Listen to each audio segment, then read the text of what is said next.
let's see. Okay, well, until I become a cracked backend dev. Cracked backend dev. Designing with stuff like a senior engineer, system design. Oh, I actually like this, bro. I like this system design thing. Yeah, I like that. I like videos on system design. Alright, I think we are live now, if I'm not mistaken. Let me just put this, everyone. First, this YouTube link. Yeah, if my brothers from Discord, they pull up, okay.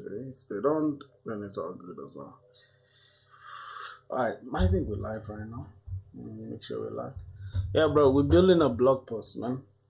Not just a blog post, but we're trying to build something that we can document our life in. You feel me? Like, let's say I have like a YouTube video I want to put out, I can post it on the blog and stuff like that. But I'm just trying to use this opportunity to learn the Spring Boot as well.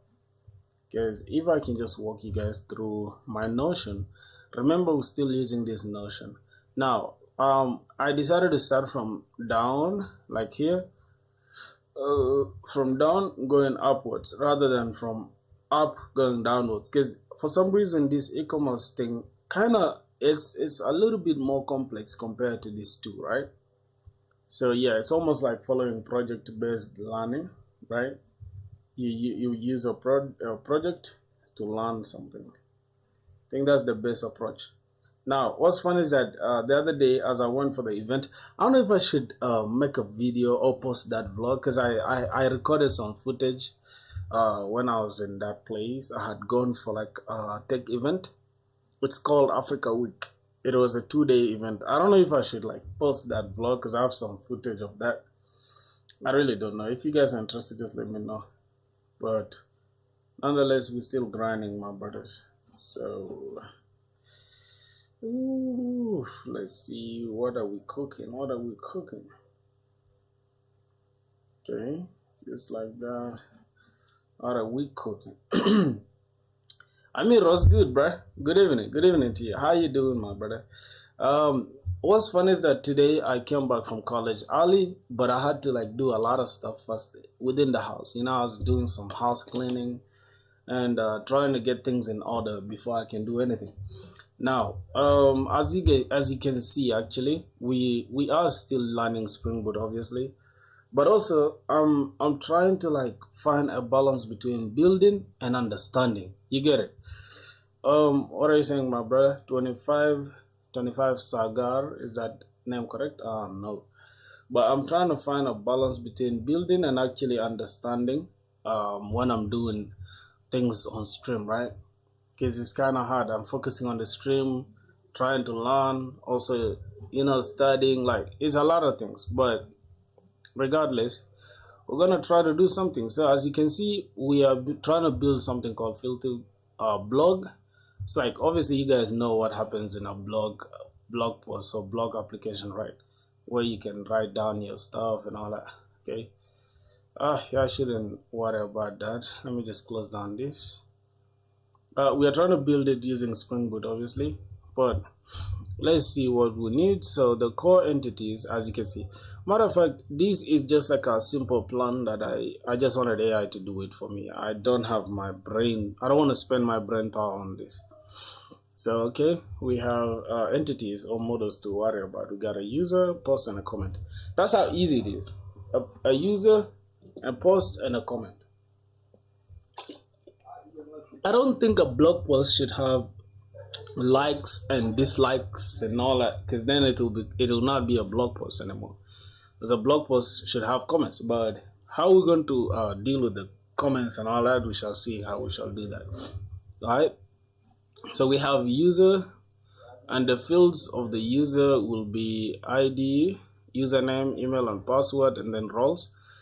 Yeah, I think we can take care of these models, and then after that we can also take care of matter of fact, let me open this eraser.io so that we can understand this better. I really don't think we need to do that though. I'm just saying, but Let's log in and see what's up. Just log in with Google. Okay, let's log in with Google. So I just wanted to design for us this model so that we can see what we need to build. Okay, so I'm just gonna copy this, go to eresa.io. I'm just gonna open anything, learn to code here. Alright, I'm just gonna go ahead and delete this, go to canvas, generate AI diagram, and then let me just press this. I think that's all we need to worry about. Okay, generate, let's see. Can it have role management and OAuth plus live deployment? I think it will, yeah, because I'm trying to use it to understand and also learn. So I think I'll have to include that. For some reason, my glasses broke, bro. Like I went for some tech event and my glasses broke. What's going on, bro? Generating questions.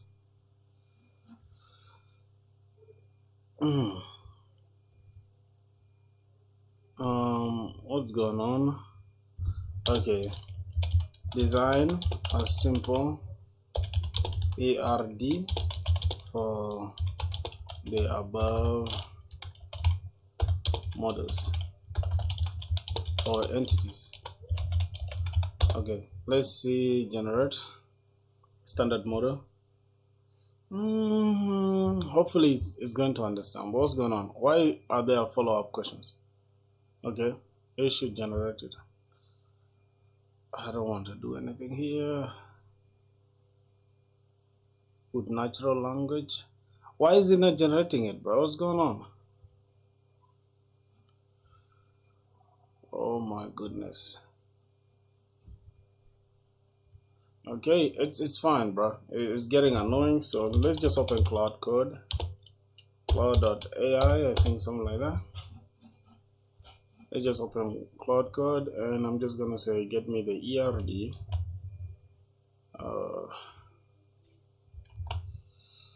Cloud Code Opus, nope, bro. Get me the ERD for this and keep it simple since I wanna use it to learn Spring Boot.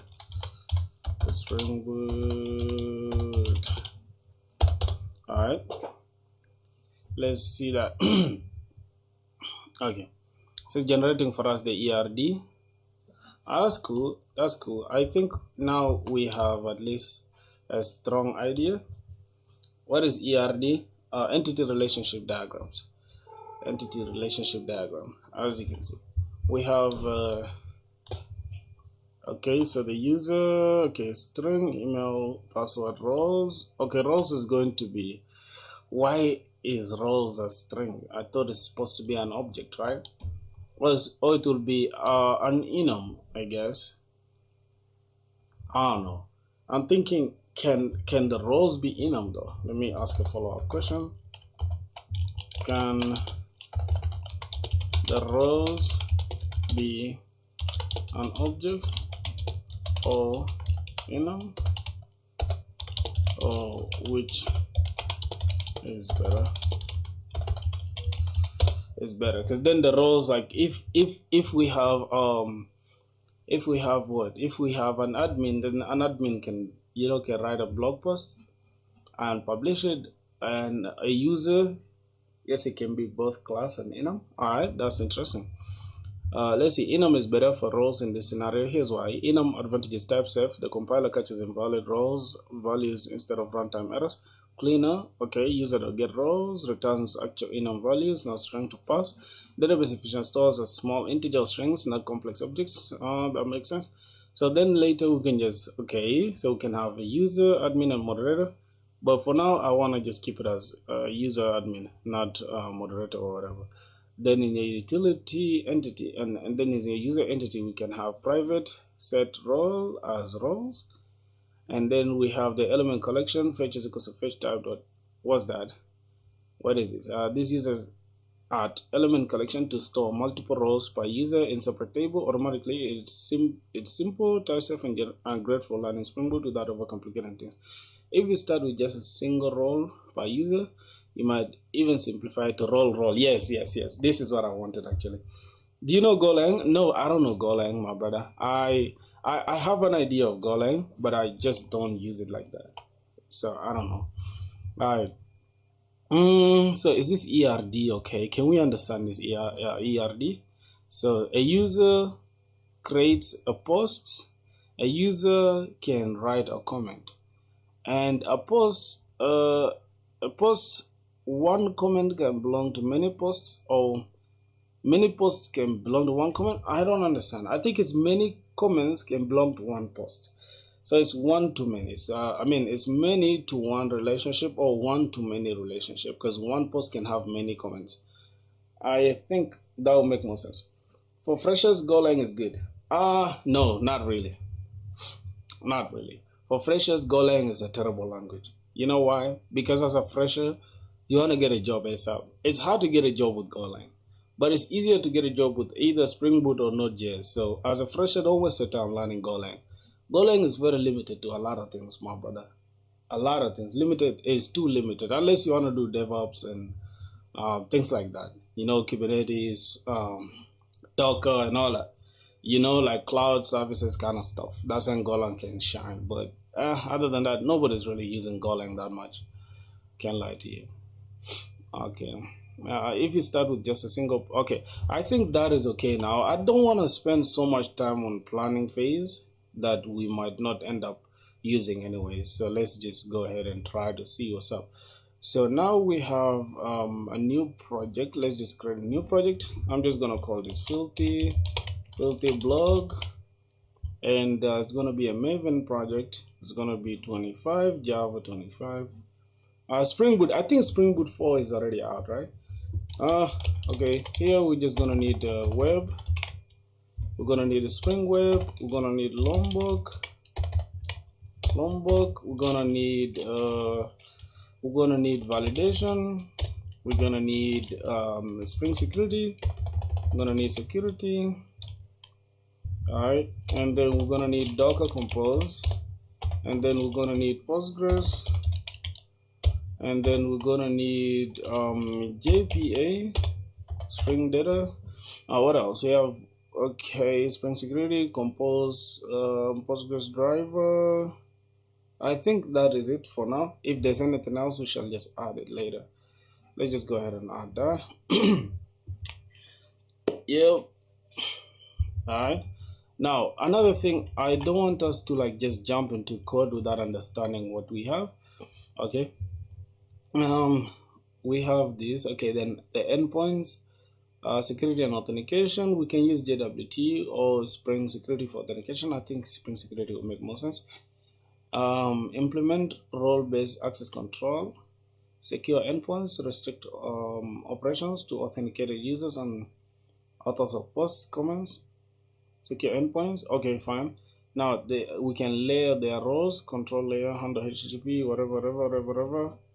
Development process, set up Spring Boot, define the models, create repositories, implement. Oh wait, so every user should have its own repository, right? I think it will make more sense like that. So we can have a repository for user, for post, and for comment. Implement service classes to handle business logic. Okay, build RESTful control. I think that is that, right?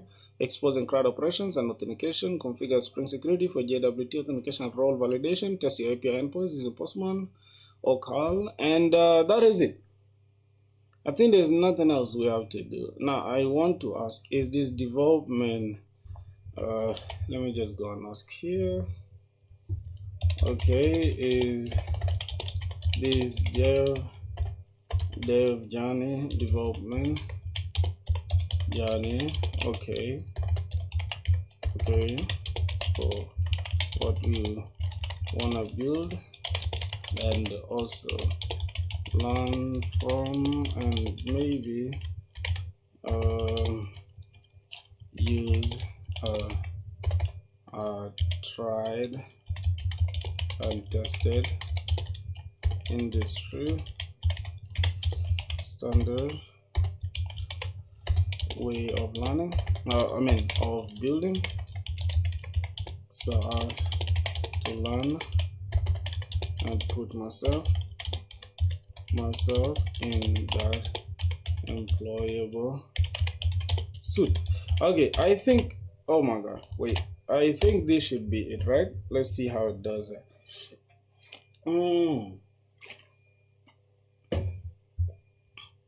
So now, as it's giving us what we need here, we can just continue building according to the ERD. Now, for some reason, okay, it made my stuff disappear, but I think we can just continue building the necessary. Let me go here. Let's just build the necessary folder structure that we're gonna need. We're gonna need models. We're gonna need repositories. I like to use MVC, right? Repositories, model view controller, repositories, and then I love to make sure I have global error handling, right? Global exception handling, exception handler, and then I can have config. That's why we can configure our security, and we're gonna keep our services as well. Then, oh god, what else do we need? Services, we need controllers. What else? I think that is that. We need that, and then inside models we can just create DTOs. Let's just say entities, but it's still entities, and that it's still gonna be the same, right? Models and entities just the same. So let's just go ahead and create user, and then we can create DTOs, right? But let's just create this as DTO, and then inside DTO we can just call this user DTO, or we can say create user DTO, and we also need a response after that, so we can say create, we can say user response DTO response. It's going to be create user response DTO, right? So yeah, create user response DTO, create user response DTO, and finally we can go ahead and say login user DTO, right? Login user DTO. Now here this is just going to be for user, and just gonna take this through, paste them in there, refactor. Okay, that is okay.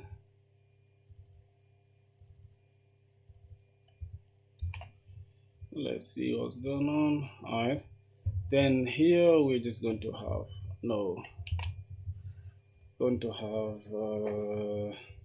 API.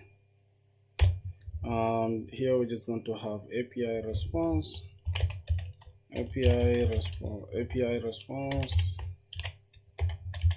error. There's going to be a Java record. These ones we can turn them into records as well. Record. Okay, what's going on here? Record. Okay, turn this into a record as well. Okay, now we need to change this into a record. Oh my goodness. Okay, I think that is that. What else do we need? Unless it's something else that we need, we shall add it. Yeah, we need other models as well. So we have user, we have the DTO. We'll close it down, and we can just keep this like this. Refactor. All right. That is that for the user. We need a mapper, map struct. Just gonna call this mapper, and inside this mapper, or we can just call this mappers or whatever. Just leave it as mappers. Then inside this mapper, we can have an interface called iUser mapper. Okay. And then inside repository, we can have a user repository interface. So iUser repository. Okay, then the controllers, we can have a controller as a normal class, so user controller. We can have user service,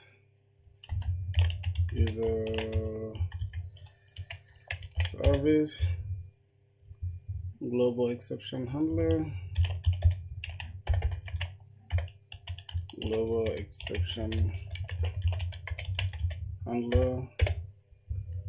What else?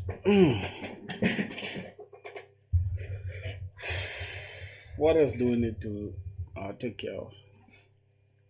Config, obviously, security config,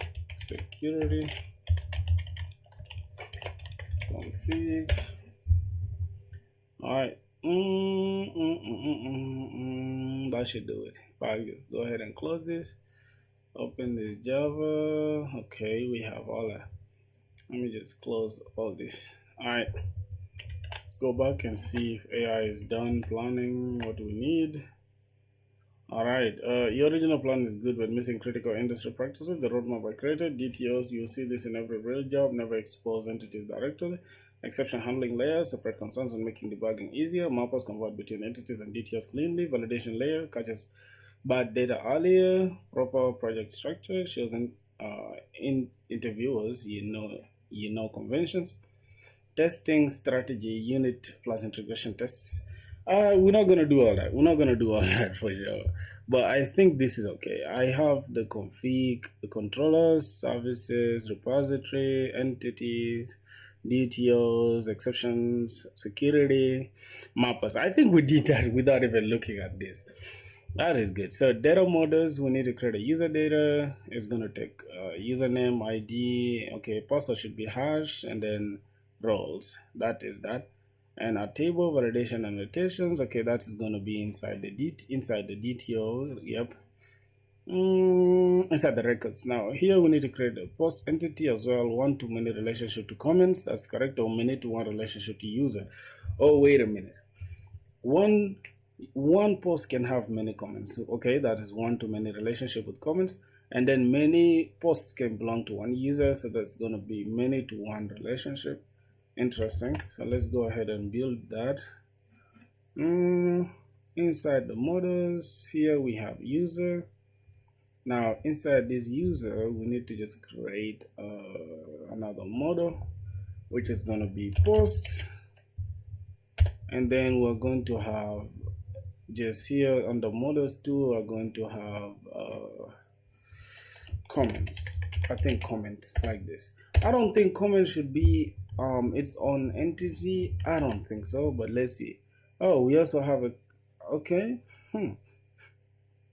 add audit fields. Okay, that's okay. So we have that, and inside the DTO we have user DTO. Now here we need to create a post DTO as well. So I'm just gonna create this. I'm gonna call this post, and I'm just gonna go ahead and call this comment. All right, so we have post DTO, comment DTO. Now here we need to create post, and then we can receive a response from that, right? So that's interesting. We're gonna create a package inside here. It's gonna be a record. We're gonna call this create post, and we're gonna need a response as well. It's gonna be a record, and then we're gonna say post response DTO. Post response DTO. Here we have create post DTO. Let's just rename that. Create post DTO. All right.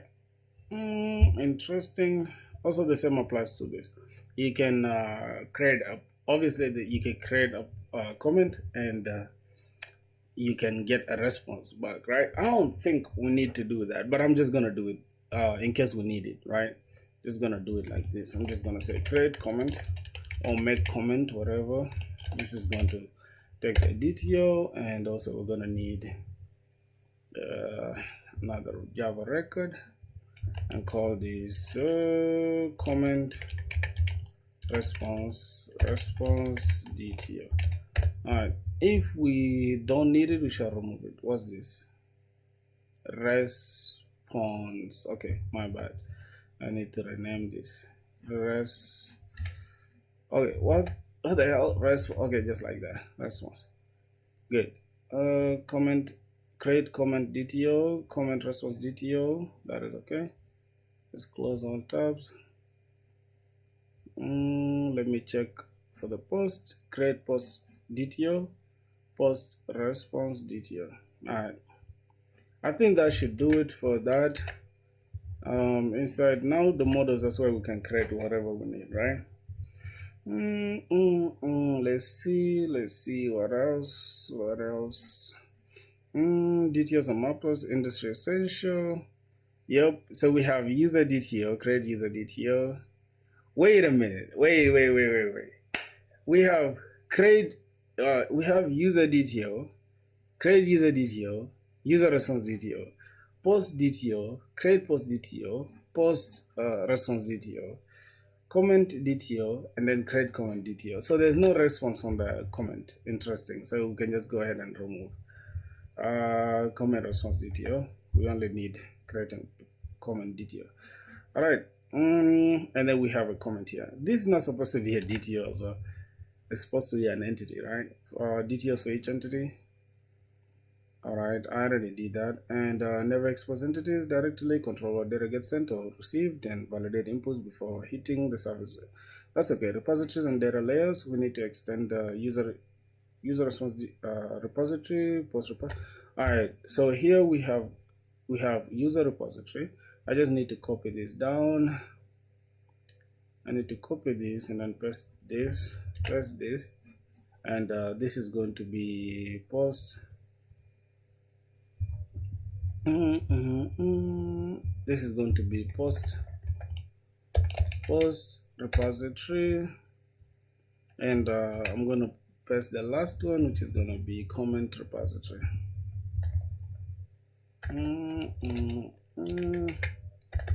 Comment repository. All right, what else? We need to think about adding query methods. Okay, and that's okay for now. Let's see, we have that.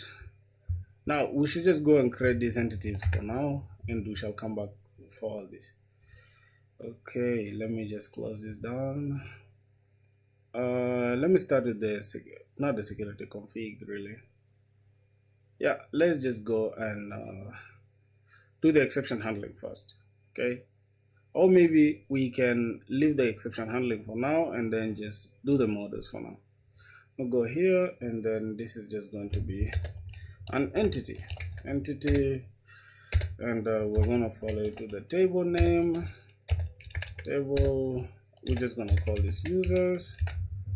All right, and finally we're going to have we can just give this a string data, data lombok, and then no arguments constructor. And then lastly we need, I think that is that really. Then here we can just pass in this is the ID. Then we need a generated value with the strategy of generated value identity. Then we can just say private long ID for the name user, and then we're gonna have private username. Username. Then we're gonna need an email. Private. We're gonna need what? Let's see. We're gonna need the email and the password. That's just it. Okay. Password. All right. That is that. I don't think we need anything else. Password and then roles finally. So let's go ahead and create an enum. So here I'm just gonna call this enums. Enums. Inside enums, I'm just gonna go ahead and create an enumerator. Call this roles. I don't think I should call them roles, but I just call it roles anyways. So we're gonna have a regular user, and we're gonna have an admin. Then here we can have private roles as role. Okay, that should do it. That should really do it. Let's look at that. Okay, we need a column for everything. That's cool. So we have that. Now ID shouldn't really have a column because that is what we have generated automatically. But here we can keep this as column. Now inside this column, name should just be username. Okay, name is username, and unique should be true because obviously username should username should be unique for real. We need only one username, right? Username should be unique, yes. First name, last name, all that's not our business. And should not be nullable, should be false. Obviously it shouldn't be nullable, but this is not where we should do that. Let's just keep it like this for now. Unique true, copy this. So the same applies to the email. The email should also be unique. Just change this to email. The password shouldn't be unique. Let's just remove the password. It will be hashed anyways. And I don't think we need a column for that. I don't think we need a column for this. I don't think we need a column for that. Let me just ask and see. I don't think we don't need. Okay, I just don't think we need a column for that. I don't ask. Okay, let me leave this cloud for now. Let me just open a new conversation this side and say, do we need a column for the rows in them? The rows in them.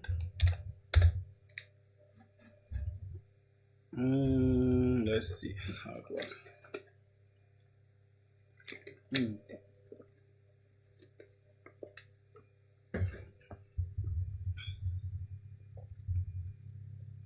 Oh god. To map the enum property in your user entity, you should add enumerated annotation on the role field and specify the enum type. Enumerated enum type is string. Okay. Alright, so that's it.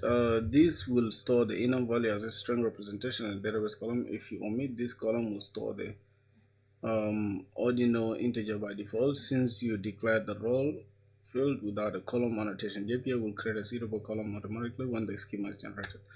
Okay, what's going on here? Also, note there's an issue in your user entity where the password field is annotated with username, which is likely password to avoid mapping conflicts. That's correct. Thank you. And here we're just gonna call this enumerated, and then the enum type is going to be a string. All right. Yeah, all right. So now we are good to go, I guess.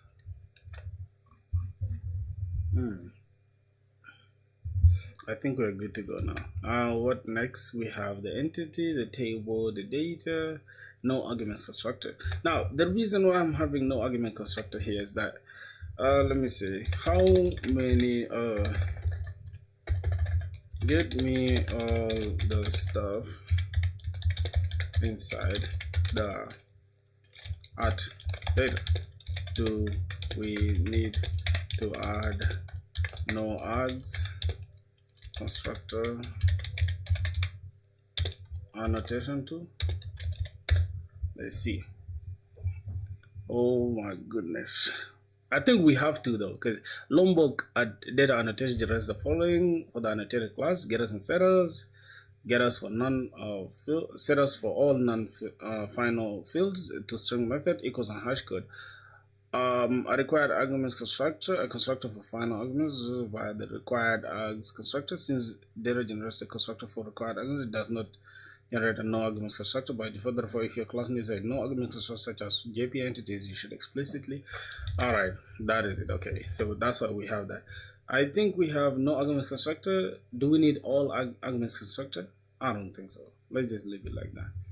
All right, let's look at the next thing.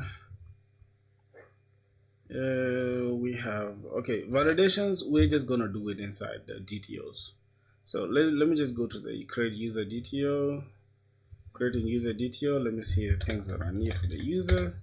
I just need the name and I need the password and the email as well. So string email.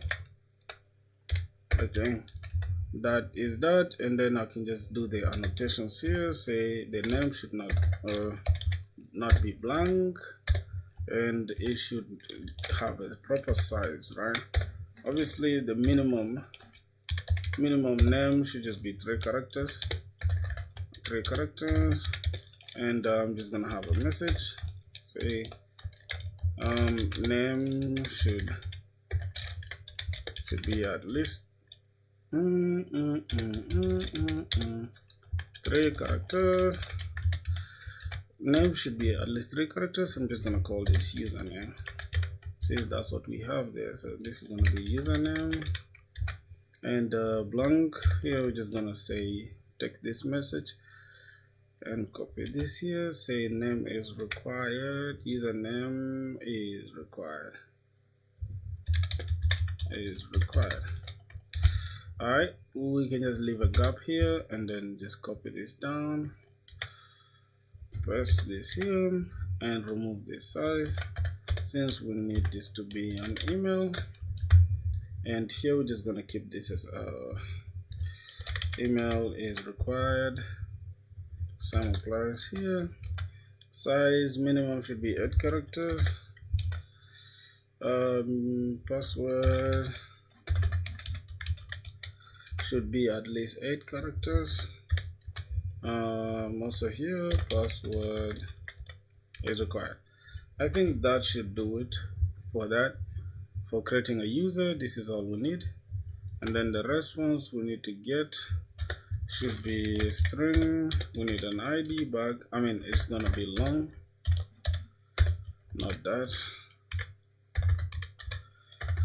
that either. Long ID. And I think that is it. Now, what else do we need to get back?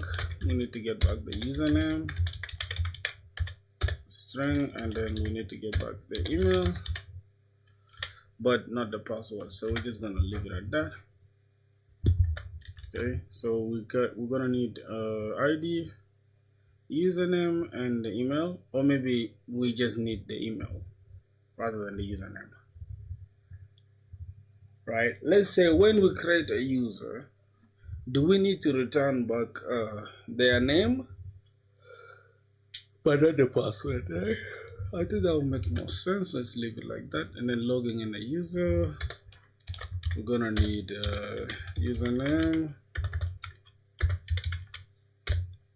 and then we're gonna need their email and their password.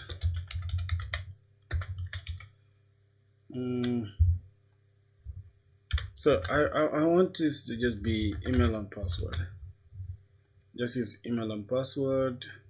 Here we're gonna need creating a user. We're gonna need, let me see here, create user DTO, create user response. No, this is supposed to be user response DTO just. So let me just rename it. This is going to be user response DTO. Okay, login user. Alright, I think that's okay. That's okay here. Logging in, we're just gonna need email and password. Alright.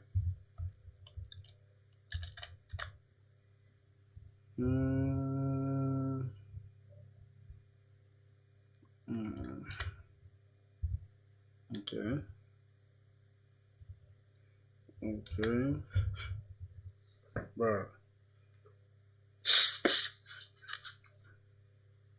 Okay.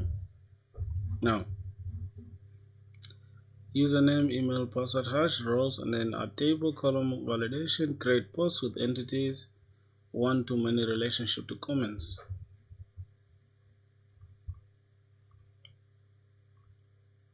Now, what do we need from the post field? We're gonna need an ID, title, content, author, and timestamp. Okay, so this is a post. Create post detail. First, let's go to the post.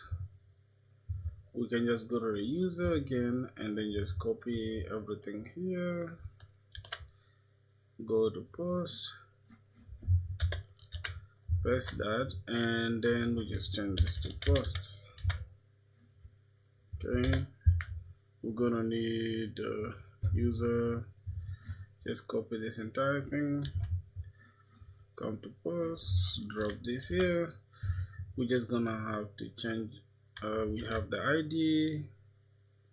We need the title and content. Title, content. What else? Author, post, timestamps. Right. So we're gonna need an author, and then posts. I think the roles shouldn't be here, right? Yep, posts. So this is gonna be a post object. This is gonna be a user object as well. So we're just gonna leave this author as a user object, and just gonna remove it like this.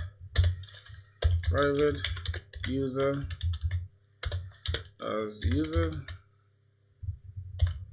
Okay, let's import this. Oh, entity attribute is not marked with association annotation. We shall do that in a sec. Private, we're gonna have what? That is post as well. So what's going on here? Post, what's that? Oh, we're talking about the comment, so we don't need the post there. So we need a timestamp first. So this is going to be private timestamp, not timestamps, local date time, created at private local date time updated at, and these ones are going to take annotations of creation timestamp, and the column should be the column here should be the name and created at, and they should be updatable or false. Then copy this thing. This is going to be updated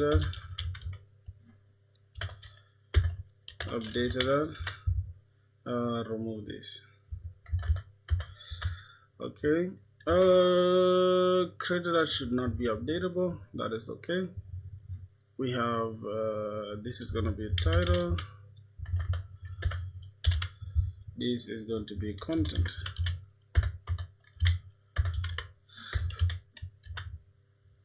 Content here, unique.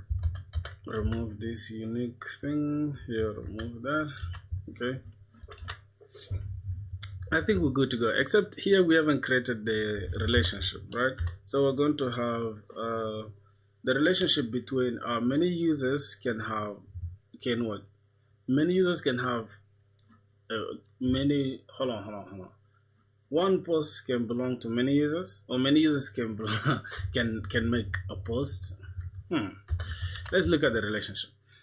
What will be the relationship between the user and the post? Let's look at it. Hi Bumbo, what's good my G? What's poppin', man? How you doing? Okay, so post is going to have one-to-many relationship with comments, and then many-to-one relationship with user. Very good. Right, we're gonna need comments as well. Post is gonna have relationship with comments, so this is going to be many-to-one relationship with the user, and what will be the fetch type? Fetch type is equals to lazy. I don't know what fetch type is equals to lazy is standing for. Just gonna keep it like this. Let's go and ask here. No, let's just ask here. So, why do we have the fetch lazy thing? Lazy. Answer the 1, 2. I think it's many to one. Many.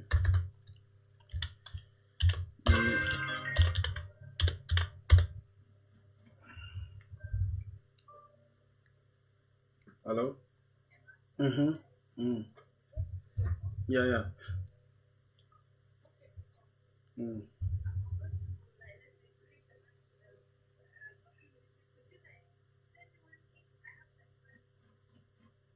Oh man, I swear I do not have. What am I gonna do now? And I'm literally streaming. Yeah. Why would I lie to you, bro?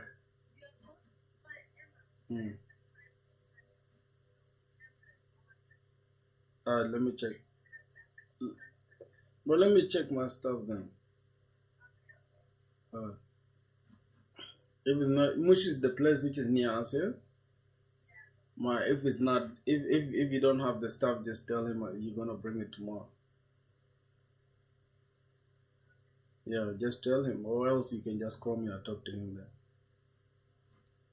Alright? Okay. But let me first check my stuff though. If I have it, I'll send it. Alright. Boys, as y'all can see, bro, I'm using my glasses. They're literally broken. Let me see. Oh my goodness. I'll put this shit on. Okay. Alright, the reason for using fetch is equals to fetch.lazy. One of the sessions is to improve performance by delaying the loading of the associated entity until it is actually accessed with fetch.lazy. When you load the main entity, the associated user entity is not immediately fetched from the database. Instead, a proxy placeholder is created, and the actual database query to load the user will only happen when you call a getter method on the user field. Oh yeah, bro, that's a cool thing. Bro, Spring Boot is just super clean, bro. What? I've never known anything to do with this. Hold on. Let me just check this out. Oh my god. it's totally disappointing. Oh my god.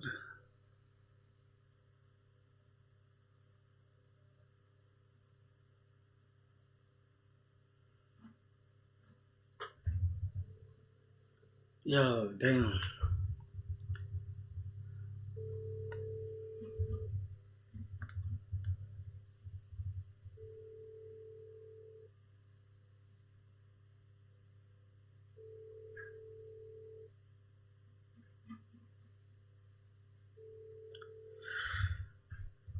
Ya diu. Asma kalame. Zolta moto der jina kira mama indi fakar rasil fi mumu chap kira. Malaga. Ha ila abar easy. Okay. Yeah, it's okay. boys, here's the thing though. When you load the main entity, that's a shit. Okay, I understand that. A lazy fetching helps avoid unnecessary database queries and reduce memory usage, especially when the associated entity is large or not needed right away. Without lazy loading, the default one-to-many is fetch.ego, which fetches the related entity immediately whenever the parent is loaded, potentially leading to performance issues like unnecessary joins or multiple select statements. Okay, now do we need to join the columns? I think we need to, right? Because we want to know which columns we're joining.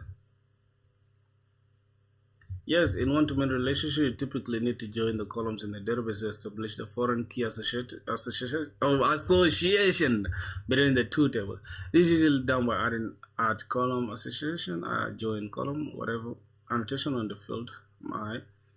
On the field representing the association. So we're gonna have this, and yeah, we're gonna use the user ID. So that means if we look at the user entity, we need to just use this as the ID as user ID, something like that. Okay, now this is how it's looking like. Let me first send it and see. This is how my user entity is looking like. Do I have to change the ID to user ID? Alright, let's see. But skip that.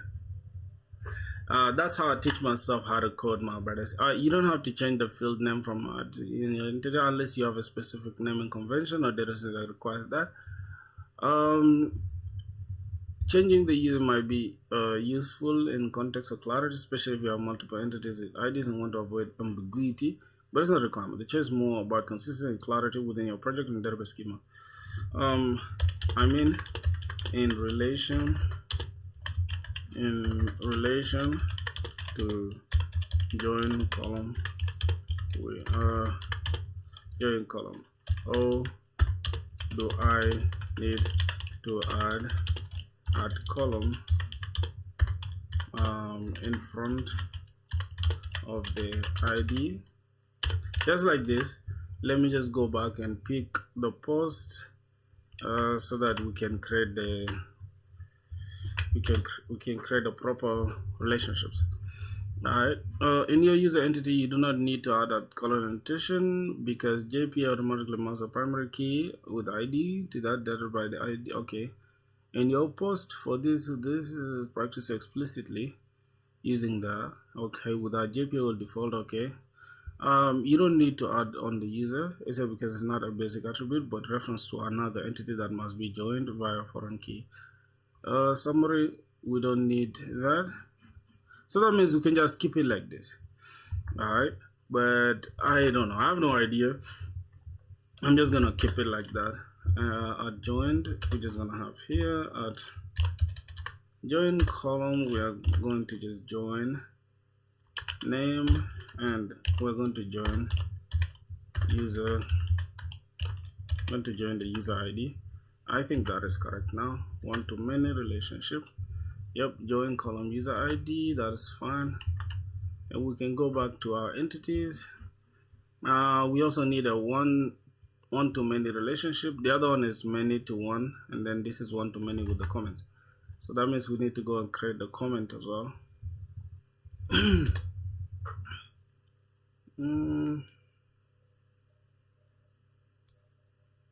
Just give me a sec, boys. I just want to make a call. My little sister's calling me. Just give me a sec. Yo, listen. Bruh, I only phone 19, bruh. So what did he say? Oh, he said without that stuff he cannot give you?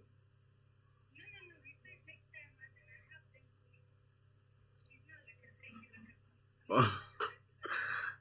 Okay. Alright. I'm streaming. When you come, don't make noise, alright? Okay, see ya. Alright. Brothers. As you can see, man, I'm teaching myself Spring Boot by building projects. My bad, man. I couldn't read your comments. Just give me a sec. What are you guys talking about in the call? Bruh, I got my brothers calling me Unc. I was literally talking on phone, bruh. Hold on, bruh. I missed a lot of your comments. Like, damn. Hold on, bruh. Hold on. Give me a sec. You guys said a lot of stuff in the chat that I didn't catch. Okay. I need to catch that. Okay. What did you guys say, bro? Because I know somebody's busy calling me Unc, which is crazy because I'm just 24 years old, man. I'm not Unc like that, my brother. Okay, let me see what y'all saying. My boy say what? Unc, what? Do I remember you? Hold on, yeah, I remember you guys, bro. Especially this guy who's calling me Unc. He's always like, Unc, what's your favorite data structure? No, I don't want to say something I haven't used, right?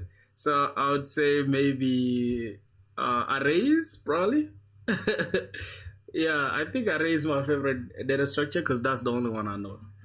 Except I know a little bit of heap or maybe what else? I think I know heaps and queues or something like that. I'm not sure though. I'm not sure. 24 in the big 25 Unc. Shout me out. Cloudy, what's that? What's that name? Cloudy A W stream W, my brother. Damn, you don't remember me, bro. I remember you. You always used to call me Unc. I remember you, my brother. But hold on though. I don't remember you for some reason that. Oh no, not that I don't remember you, but you haven't been on the previous streams. Obviously, my brain is not a computer, so you gotta be more consistent with us on stream, my dog. Cloudy fake person. No, don't attack him, bro. Don't attack him, man.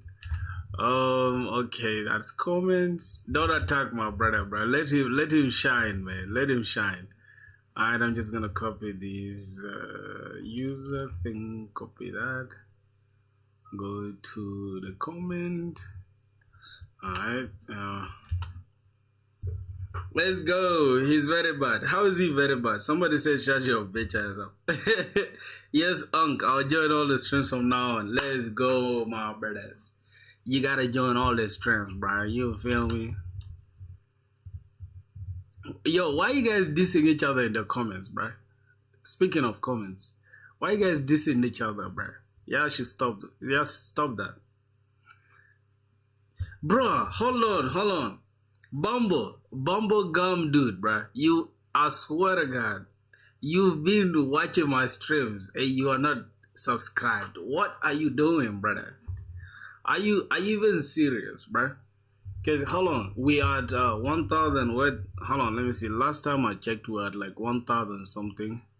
Let me see. We had 1,003 subscribers, which is interesting. 1,103 subscribers.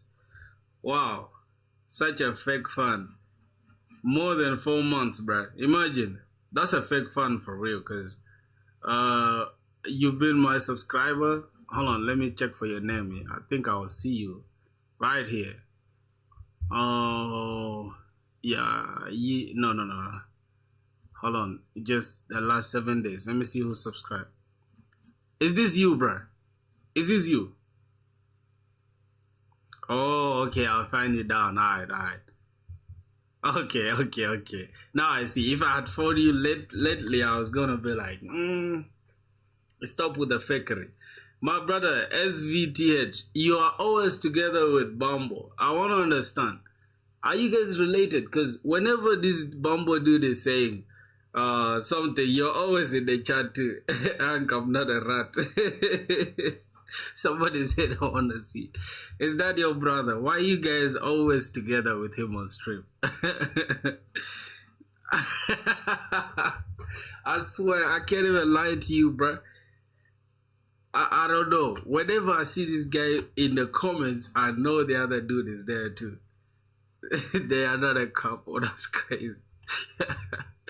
Alright, no problem. One too many relationship. Y'all make my day though. I've been laughing a lot, especially. Let me see. We have got a user. We have post. We have comment. Yo boys, I'm going to build this blog post and I want you guys to be my first ever users though, so that I can test it out. Y'all are gonna be my users. Somebody said me too, Unc. Laughing is good for the health, for real. Stay healthy. That's not how you spell healthy. Sorry. You don't spell healthy like that, bro. Y'all go ahead and like the live, my brothers. This is not a TikTok live, okay? This is a YouTube live stream. All right. Don't treat it like a TikTok live stream, okay? Y'all are not here to gift or whatever, bro. We're here to learn and watch and understand. This is how health is spelled. Go to school for real. This dude needs to go to school, man. By the way, boys, let me show y'all something. Hold on. Let me show y'all something real quick. Show y'all something real quick, bro. Here's the thing. Oh my goodness. Oh jeez. Let me show y'all something.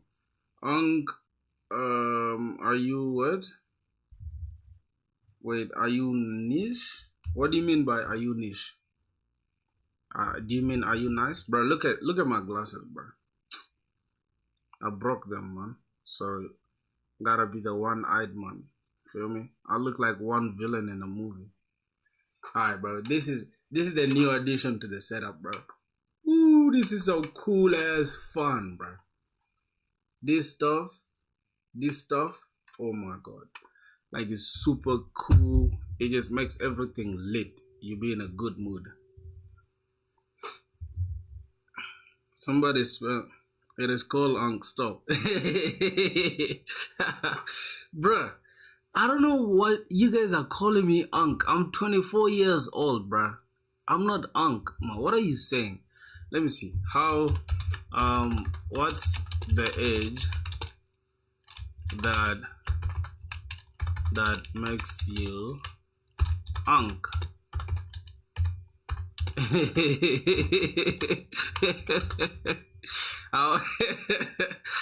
Let me see, bruh. The age that makes you Unc. I wanna know. Hold on, bruh. Whoa. Yo, so I'm technically Unc, bruh. Some consider 27 Unc. Wait. Late 20s to early 30s, right? So late 20s could be 25 and above because I'm 24. I think 24 is still early 20s. Hold on, bro. I gotta get this straight. Is 24? Hold on, bro. Is 24 years early 20 or late? Bro, if it's early 20s, I'm not Unc. If it's hold on, you've achieved Unc status. Not yet. 24 is generally considered to be the mid-20s rather than early. Oh Jesus! So I'm about to become Unc. Go ahead and like the live, my boys. If you are watching this, bro, go ahead and like the live, bro. You feel me? Let's get straight to it, man. Let me just take off these glasses. They're not even helping me. They're just hurting my ear right now. Yeah, let me just be Unc, bro. Let me have red eyes because of you guys. Anyways, oh, there's a summary here. Early 20s. Yo, so hold on. Last year was my last year in to be considered early 20s, bro. Now I'm already in my mid 20s, bro. So it's like there's only 24, 25, 26. That's mid 20s. 27 upwards, I'm going to be Unc. Jesus. What's the project idea? It's a blog post. My brother. Blog post where I can write. Let's say I want to make something like I want to make a YouTube video or something, or I want to like document my progress. I can just upload that on that blog post or something like that. Just a simple blog post. I mean a blog application.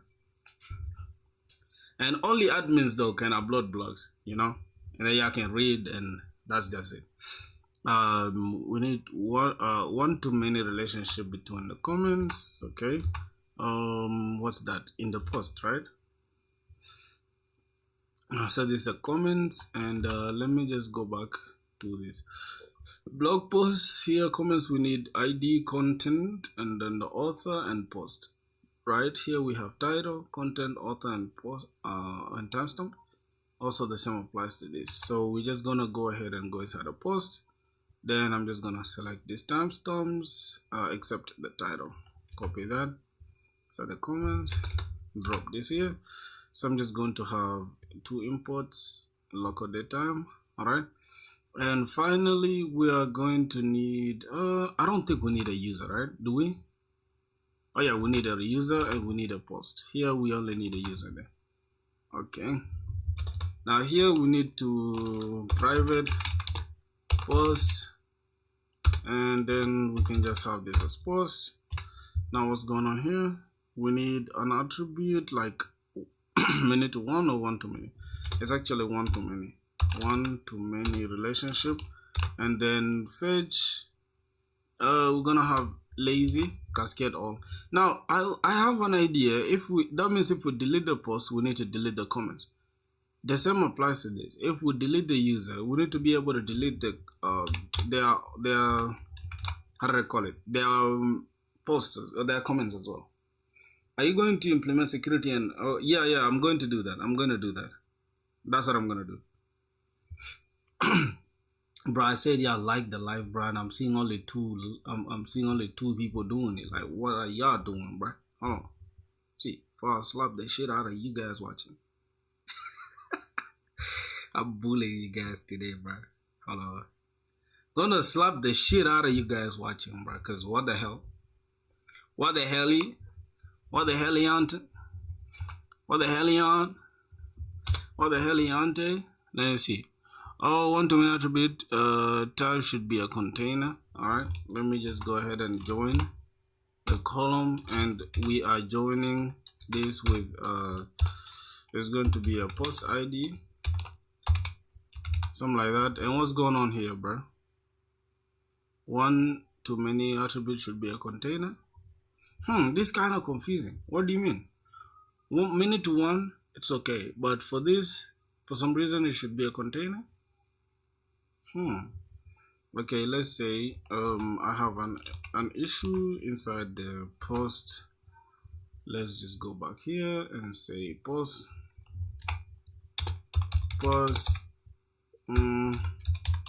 should be a container. Can we fix that?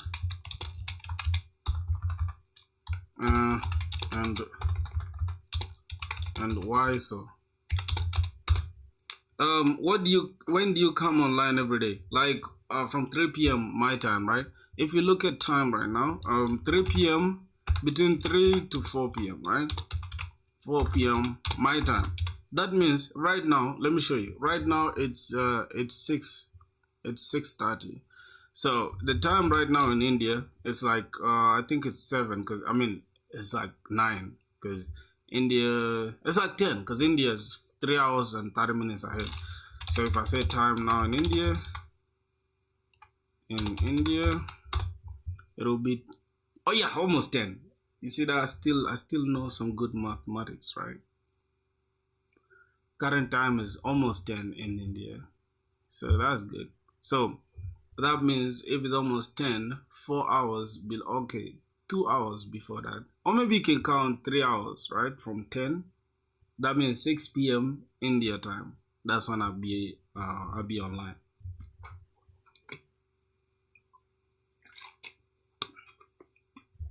So what's the time zone?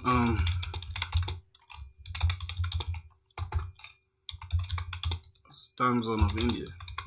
Yeah, so it's almost like the time zone is IST. So 6 p.m. IST, that's when I'll be online. 6 p.m. IST from Rwanda. It will be 6. What? Okay, I'm using KAT, so you guys are using IST. So 6 p.m. KAT, that's what you should check out. And yeah, by then it will be like maybe 10 or something. It depends. It depends. Anyways, that's that. Let's see the problem set. In your comment entity, the post field is currently declared as one to many with post. One to many fetch delete cascade. If we delete that, we should also delete the post. This is incorrect because post is a single entity, not a collection. The at one to many annotation expects a collection like list. Oh, okay. It's gotta be a list of posts or set posts, since it means one comment has many posts which does not match the intended relationship. Okay, and here's the thing. I have a question. Within posts here. Why do you have one to many like this? So that means one user or many to one. Okay. Damn. Many posts can belong to one user. Good, because this is a single user. Now this is many posts, so we just need to turn this into a list.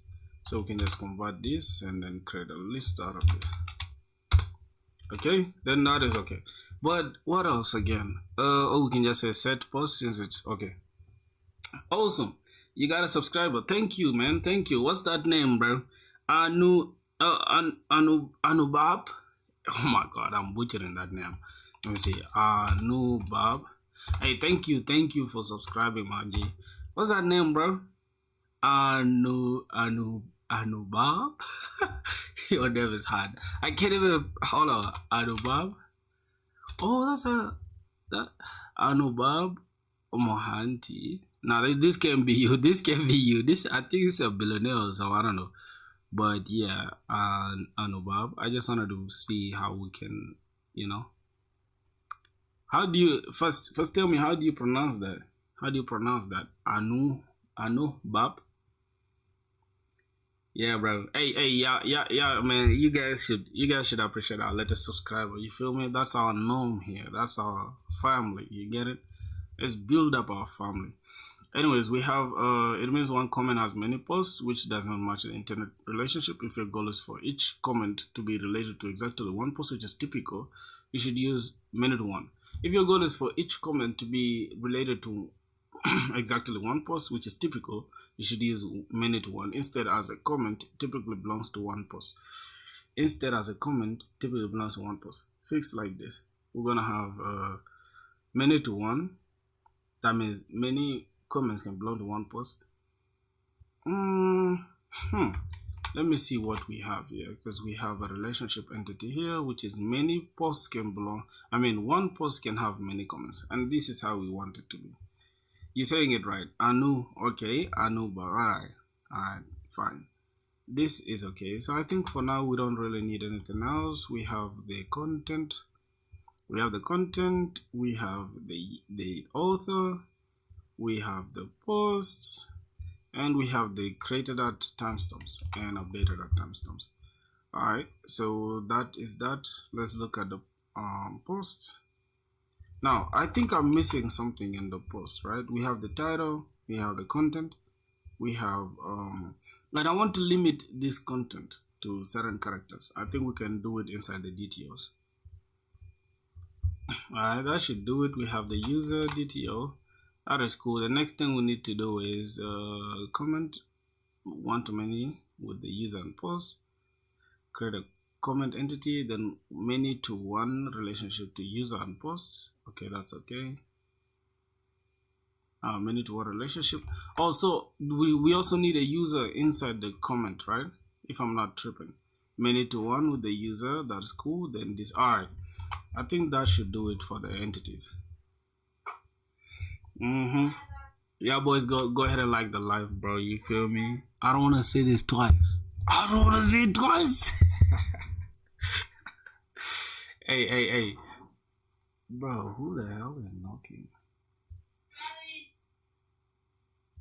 Boys, I want y'all to see something here, okay? Just give me a sec. I want you guys to see how tall I am. See that? Boy. See? That's a flex, bro. 6 foot tall, brother. For you short kings out there, I'm sorry, bro. If you guys are short, I apologize, man. Let me hide this. I actually just wanted to stretch myself. PR Gaming, what's good, my G? What's poppin'? How you doing, my G? PR Gaming. What is PR Gaming? Create DTOs. Okay, we're done creating the DTOs. Why do DTOs matter? Okay, I know that. repositories. Now I need to actually create the user repository, post repository, comment repository, and then we extend each other. Extend each other is wild. We have comment. Let's start with the user repository. We need to extend the JPA repository. And we're gonna take the user object and its type, and the long, we actually need the long as the ID type. What's going on here? Non-null type argument is expected. Wait, this is the non-null. What do you mean by that? What do you mean by non-null argument is expected? Whatever, it's all good. Extends JPA repository. We're gonna take in post, and we're gonna take in long. Now I don't know why we have non-null issues here. Let's do the same thing for the comments as well.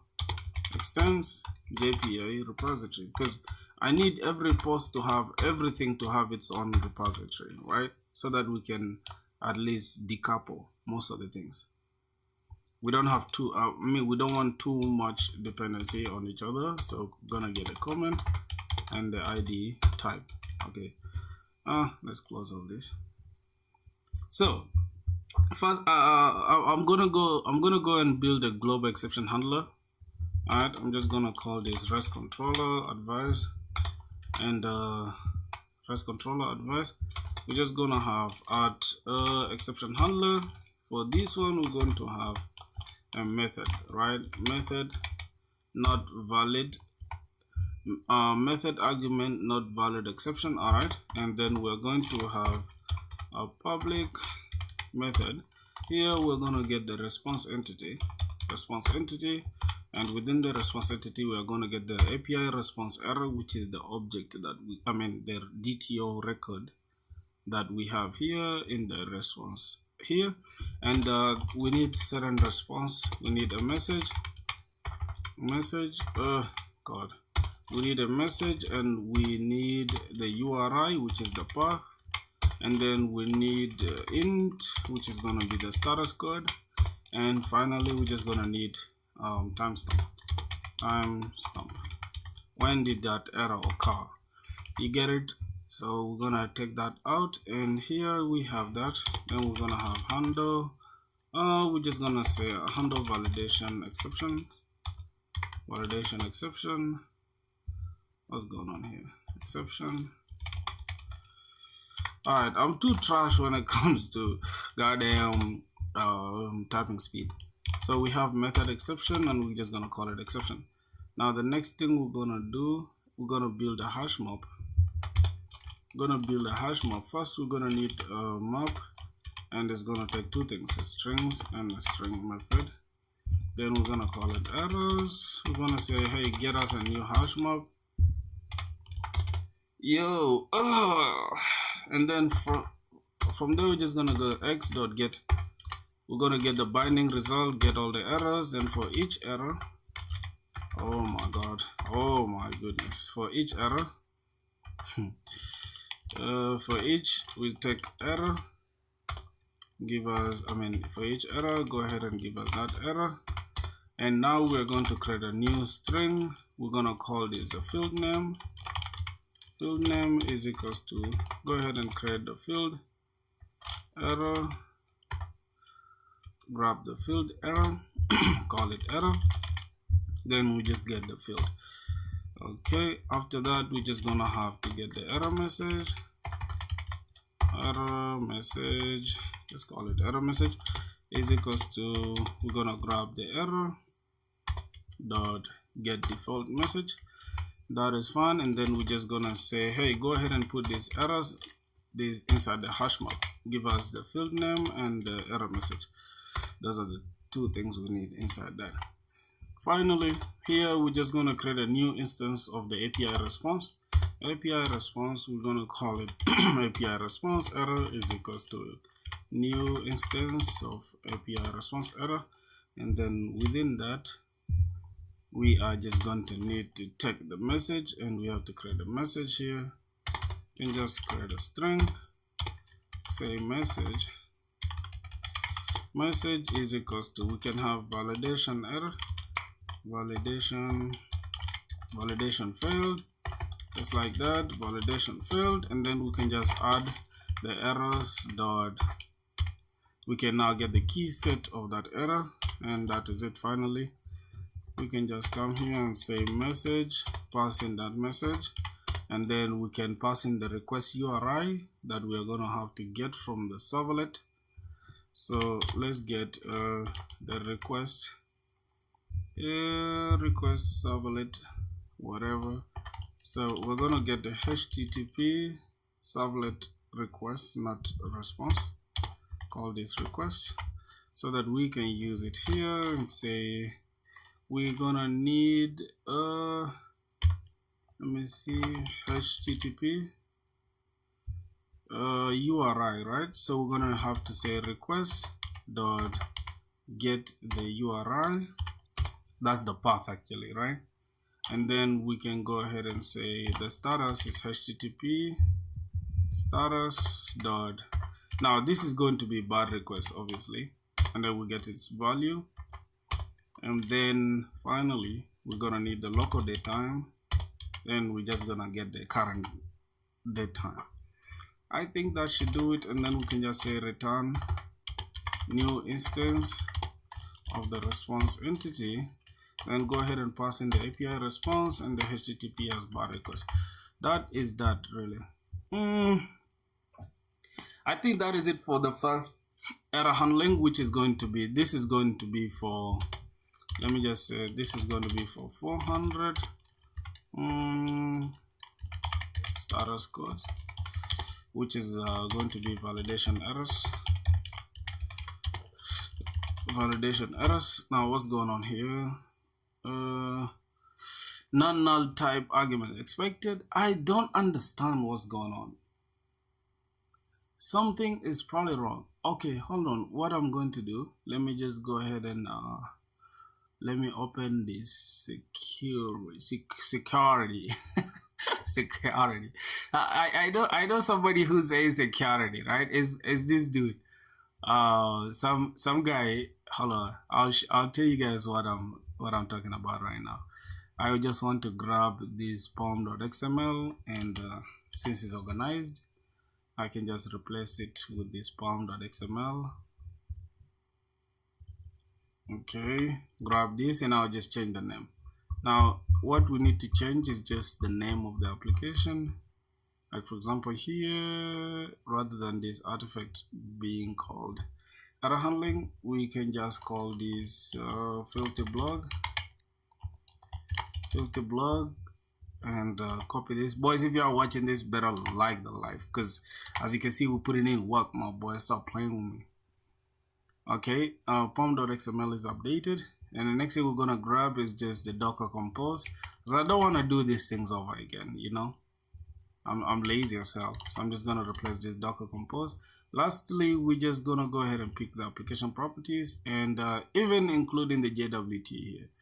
All right, later we shall create them again from scratch, but I'm just gonna remove it for now. All right, okay, let's go ahead and grab the property. All right, now I'm just gonna go ahead and remove this, just leave these things like this. All right, no, I think we're good though. Let me just grab this thing, grab this Java. All right, so we are still inside the global exception handler. Good. Okay. Now as you can see, we don't have any issue, right? We don't have any issue, which is interesting. So we've handled 400 gracefully, and the next thing we need to handle is in case of 404, we need to handle that as well. So we're just going to have matter of fact, let's go and create. This is going to be a custom exception, and we're just gonna say this is gonna be resource not found exception. All right, and yeah, it's already there. I think IntelliJ just does it by default, right? And I'm just gonna copy this, or we can just create a new exception again, custom exception. This time is going to be resource conflict. In case it already exists, we should throw 409 resource conflict, resource conflict exception. I always love to like build my stuff like this so that I don't stress later. You know, I can have proper errors, proper error handling. Now for this, we're just going to have the exception handler. This time we're going to take in resource not found, resource not found, resource, where's conflict? Resource conflict exception, resource not found. Okay, resource not found exception dot class. Take in its class, and then we just go ahead and say public response entity. And rather than repeating ourselves, really, I'm just gonna go ahead and do this, right? I'm just gonna grab this entire response entity and just customize it for this. Okay, I just customized this. I'm just gonna call this handle resource not found exception, resource not found exception. Java for you, my brothers. Java will always have this long stuff. Okay, I'm just gonna put this here, and we don't really need all this. We don't need all that for this. For this, we're just gonna have this as this exception dot get the message itself directly, and this is going to be not found, and this is going to be not found. Okay, that is okay. The next error we're going to handle, this is going to be this is for not found. What else? We need to now handle 409, which is already exists.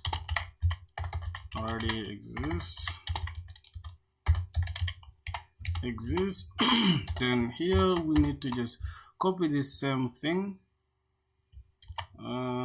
Okay, but we're just gonna customize this resource conflict exception, and I'll just copy this, take that, and here's just gonna be handle resource resource already exists, or we can just say conflict exception, conflict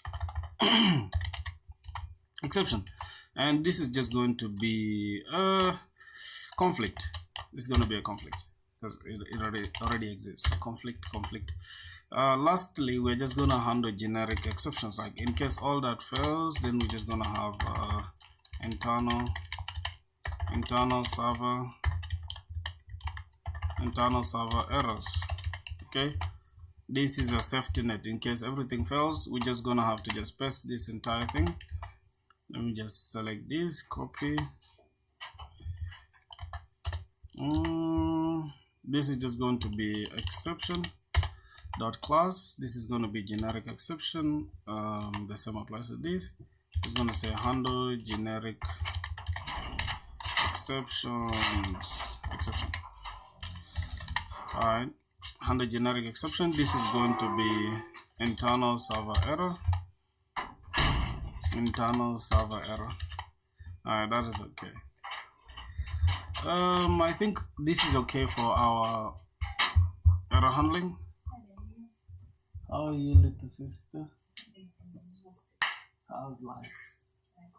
You brought my stuff? Yeah, this is What's that? Let me see it. I thought you brought my stuff. Oh, the perfume? Yes, sir. Let me see it. Oh, bro, why they smelling good like this? But why do they look at you like this, though, little? I thought it's supposed to be full, bro. are you okay? Like, what's this? No. This entire thing full is how much? Could be fine. I don't know. Are you sure this is the same exact one? You wanna compare? Let's see, because then you might have, you know. Alright, I'm gonna take this a little. I swear. No, you're not going. This one's left now. Come on, bro. What do you mean? Stop tripping, man. I got it. The ring. Yeah, this stuff smells so good. Yeah, thanks to me. Somebody's asking where I'm from. I'm from South Sudan, my brother. I'm from South Sudan, man. How about you? Hey, boys, if y'all want to connect with me on LinkedIn, let me show y'all my LinkedIn in a sec, okay? As I'm communicating with my little sister. She's a little distraction. Small distraction. This is mine. Which one? So you changed yours? Yeah. This one is called Chanel. No, I'm gonna punch you. I dare you. This is Chanel? No. Hold on, this is fire, bro. What are you saying? Yo. Can I snort? Okay, who's this Mugisha Emmanuel? Let me just accept whoever I see here following me on LinkedIn. Alright, boys. Bro, you know what's funny, you guys? I'm using an AI image. This is not even me, bro. Yeah, that's my face though, but that's not me. Like, that is AI. But it looks like me, right? Like the older version. It's that I just don't have the suit. Bro, this sort of yours is fire. Good enough, I'll be... Don't mix. This is the lead for the... Hold on. This is the lead for this one. Then this is the lead for this one. Alright. It's cool. Boys, this is that's my LinkedIn. Y'all can connect with me straight. It's good, isn't it? Yo, chill, bro. No, little bro. You can't have W's like you already have this one, bro. No, please don't stress me. Don't stress me, bro. You're gonna piss me off. Okay. It's just like there's two. Is it the trash one or the good one? I don't even know. Nah, just go. If I need it, I'll take it.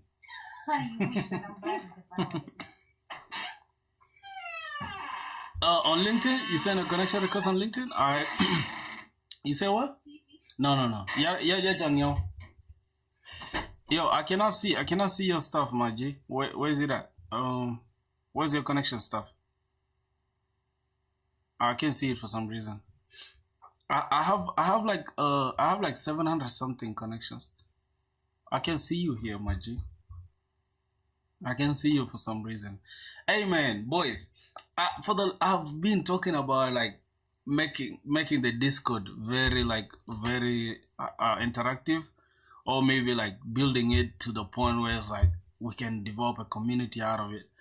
But 9 times out of 10, I always fail. I can't lie to you guys. Every time I try, I just fail, like at Discord. I don't know why. That's my LinkedIn, bro. You guys can check it out. All right. I think I should even just send the link. So let me just copy this link and just add it to this YouTube video. I think it'll make more sense. YouTube. Okay, Usman Azam Muhammad. Are you from Pakistan? Are you a Pakistani? Software engineer mastery trailer. What's going on here? I actually like the way this guy explains things. Maybe some people should give up. Oh, this is by NeetCode. I saw NeetCode was crashing out. NeetCode was crashing out, right? Oh, AI engineer. Speaking of AI, I really want to learn that, bro. But I just want to get I want to get this stuff over with Spring Boot. Once I master Spring Boot, then I can dive into AI. AI is something I love, bro. Like, not just because it's the hype thing, but I just find it fascinating, almost like magic. That's the one, mine? Oh, hold on, let me smell it. What's the difference? What? Jesus, smell it. What's the difference? No, you have something called nose fatigue. This is the one, mine. You can tell from the color, please. Alright? See, look at this. And then bring that color of yours. You have nose fatigue, bro. The other one is darker. Yes, because you've smelled them a lot, so... At the end of the day, you're still here in the house. So if anything, you can, you know... I'm afraid for you. I don't even know. Like, nose fatigue is if you start smelling these things all at once. You see? Color. Who told you to take from my gum now? Alright, close that shot. Okay, boys. See, that's my LinkedIn if anybody's interested. Let me just close this off. Matter of fact, let me like my own live. That's cool. Maybe worth your time. In my opinion, that's kind of just common sense. So you should probably be practicing more difficult problems. On the other side, if you're not so good at LeetCode, you shouldn't be practicing the daily LeetCode problems because they're always of random difficulty, and you're going to inevitably see problems that you have no business even attempting yet. I like LeetCode, bruh. Hold on, LinkedIn. You sent me a message. I saw it right now. Let me see. I'm an AI engineer. Is this you? Okay, that's a connection request. This is that. And somebody sent me a message. Who could be that? Alright, so brother. we shall talk after the stream, okay? I don't even know if I spelled brother very well. I'll chat with you after the stream. You feel me? So let's focus on what we got going on. Let's not get distracted from the goal. All right. So we have exception handling already in place. What else? Let me just close that off. And security config. Let me just build out this real quick. This is gonna be configuration, and here we just need a bin that's gonna handle our, let's say, public bcrypt password encoder as password encoder, and then we just return that. Okay, that's fine. Then we need public, we need security chain, right? Security filter chain, so that we can filter that, and we can just say this is a security filter chain which takes in HTTP security as HTTP, and then throws an exception if there's obviously an exception. Throws an exception, and then we can just go ahead and say HTTP return HTTP.build, and we can just go ahead and build that. And if there's no issues, we can say HTTP dot. First, we need to CRF cross site resource forgery. We need to abstract that, abstract HTTP configurer, something like that. Yep. And then we should go ahead and disable it. If that is okay, then go ahead and we can say authorize requests if we want to. Another thing, we need to just come here and say dot HTTP basic, since we want to send requests to this how do I call it, we say customize dot with defaults, and we can have this authorize requests.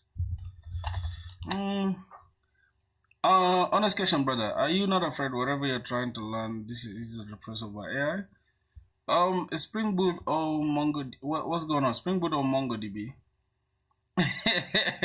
Right. Hold on, bro, let me put myself on like just give me a sec, let me put myself on like full count, bro. Hold on, excuse me, my eyes are red because there's a light that is just in front of me. I don't think you guys want to see it. You cannot see it, but I have like some crazy light that is just flashing my eyes constantly, and I'm just getting a red eye. But somebody is funny, because why would you say that in the comments? Look at these glasses. I have it here, bro. I just broke 2 days ago. This is my favorite glasses. Anyway, somebody said, is Spring Boot or MongoDB? Can you just believe that question? Like, bruh, you funny, bruh. Is Spring Boot or MongoDB? What's the comparison? One is a database, the other is a framework, a backend framework, which is crazy. So, somebody, bro, Figma or SQL? I think SQL. I would choose SQL anytime compared to Figma, because you can do design with both, right? Anyway, somebody is saying, honest question, brother, are you not afraid that whatever you're trying to learn is easily replaceable by AI? That's a good question, by the way. But there's a caveat. If you are a lazy developer, you'll be easily replaceable by AI, with the exception of people that are hardworking and people who know what they're doing. Now, everything that I'm learning is AI can generate it in a second. But there is no any company that is a serious company that is focused on making money, that I don't know how many that's I've used, but that is going to allow their backend to be entirely written with AI. And if that is possible, that company is not serious. Now, another thing I want to let you know is that learning Spring Boot will make you stand out, because I know like Monster, I swear to God, you guys think I'm just new to this, but I'm not. I know Monster, all right? Monster is easily replaceable by AI. I don't care if it's backend, frontend. I put that on everything. But Spring Boot, I doubt. I highly doubt. Because Spring Boot is enterprise, it's used by banks, and no bank trusting AI with their money. There is no bank in this world that's just, I don't care if the bank is in a local village, they're not going to trust AI with their users or whatever. So, I'd say I'd say this. Just just just use AI like a calculator. How you know a calculator hasn't replaced mathematicians. There are still great mathematicians in the world, right? And the same thing as well can be said about autopilot of the plane, right? Has not replaced the pilots. They're still pilots every single day, graduating and getting piloting jobs, right? So yeah, that is just that, bro. Any tips? Somebody said I how much do you know in backend? A lot, really a lot. Somebody said I am a software engineering third semester student. What do you mean by third semester student? Do you mean third semester, or that means you're in your second year, first semester, something like that? Because I'm in my third year now. So, all right, you're a third semester student and currently learning Java at college and doing it from YouTube. Any books too? All right, that's a very great question. For the books, I wouldn't encourage learning Java from books. Literally, I wouldn't encourage learning Java from books because most books are outdated. And if you just keep learning things that are outdated, you're not gonna be up to speed with the current technology. So I'd say this: either YouTube or maybe blog posts or from the documentation itself, the official documentation. That's just it. You are a fresher. I think I've answered that. What's up, man? Yo, what's good? What's good, Suhag Shetty? Suhag Shetty, my brother. I've been knowing you for a while now. That's good. That's good. Shadow History 0011. Why do you guys have funny names? My boy said Java DSA Hope. Bro, I'm a fresher Java developer and I want to build gym management. So please give me some advice if possible. Yeah, gym management is a good application to build if you want to improve your skills.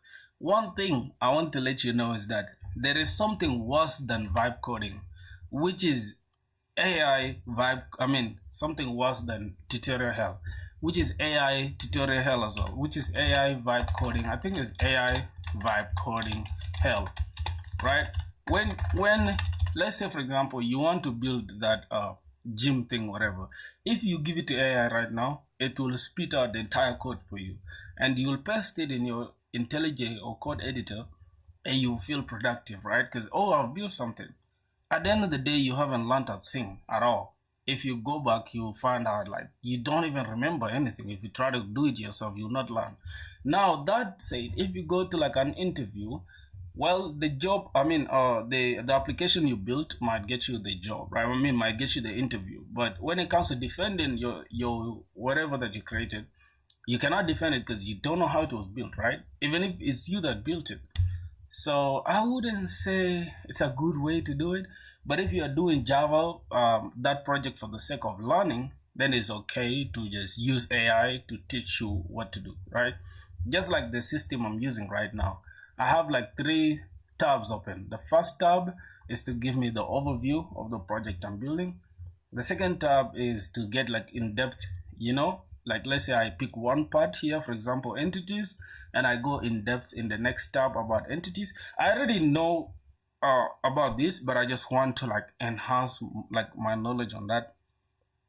My experience with Com, I think it's you that put me on this, right? Oh, my recent IG post was fire. Speaking of IG, thank you for putting me on. Speaking of IG, I genuinely want to grow my Instagram, boys. So I want you guys to do me a favor and go to my IG right now. Y'all go lock in. I don't know if I can find it. I can't find my IG for some reason. So Instagram. I cannot log into my IG for some reason. I just don't know. But on my phone is logged in. So yeah. I think I should just check it out. Okay. Let me see. Yeah, yep, I did. Did download comment? I did, bro. Are you Tamil? What's that? What's that? What do you mean by that, bro? I'm not from India. I'm from South Sudan, man. Bro, comment is like my favorite. it's literally my favorite right now. Thank you for putting me on, bro. Alright, so that should do it. Let's just continue grinding. Let's see. Okay, we can disable that, and then here we say authorize HTTP request, and then from there let's just say auth. Let's grab the auth, this lambda thing. and we just pick out auth and say, hey dot. First, we need to any request. Go ahead and permit any request. Permit it all for now. We want to permit every request for now. So grab this, drop it down. Any request, permit it all. That's for now. But later we can authenticate anything that we don't need, right? By having authenticating this and then attaching the request matches to it. I think that's gonna do it. That should do it. What else? What are your questions? What are your questions? Somebody saying, love the outfit. Oh yeah, for sure. I appreciate you, man. State of India. Tamil Nadu in India. Okay, that's good. What are you doing? I'm actually building a blog post, a blog application. You can just, upload blogs and all that. Using it as a project to learn Spring Boot from a man-stack developer, right? I was also doing DSA, by the way. Boys, I didn't show you guys, bro. I'm actually going crazy on DSA. If I can go to Neat Code. I want to get a job, bro. I want to get a job ASAP. Either internship or a job. That's why I'm doing all this. Alright, let's go to this. As you can see, I've done all these problems. Let me try to go to my lead code. Let me show you guys what I have. Let's go to progress. So as you guys can see, I have 10 problems solved, and I just started operation, which is good, right?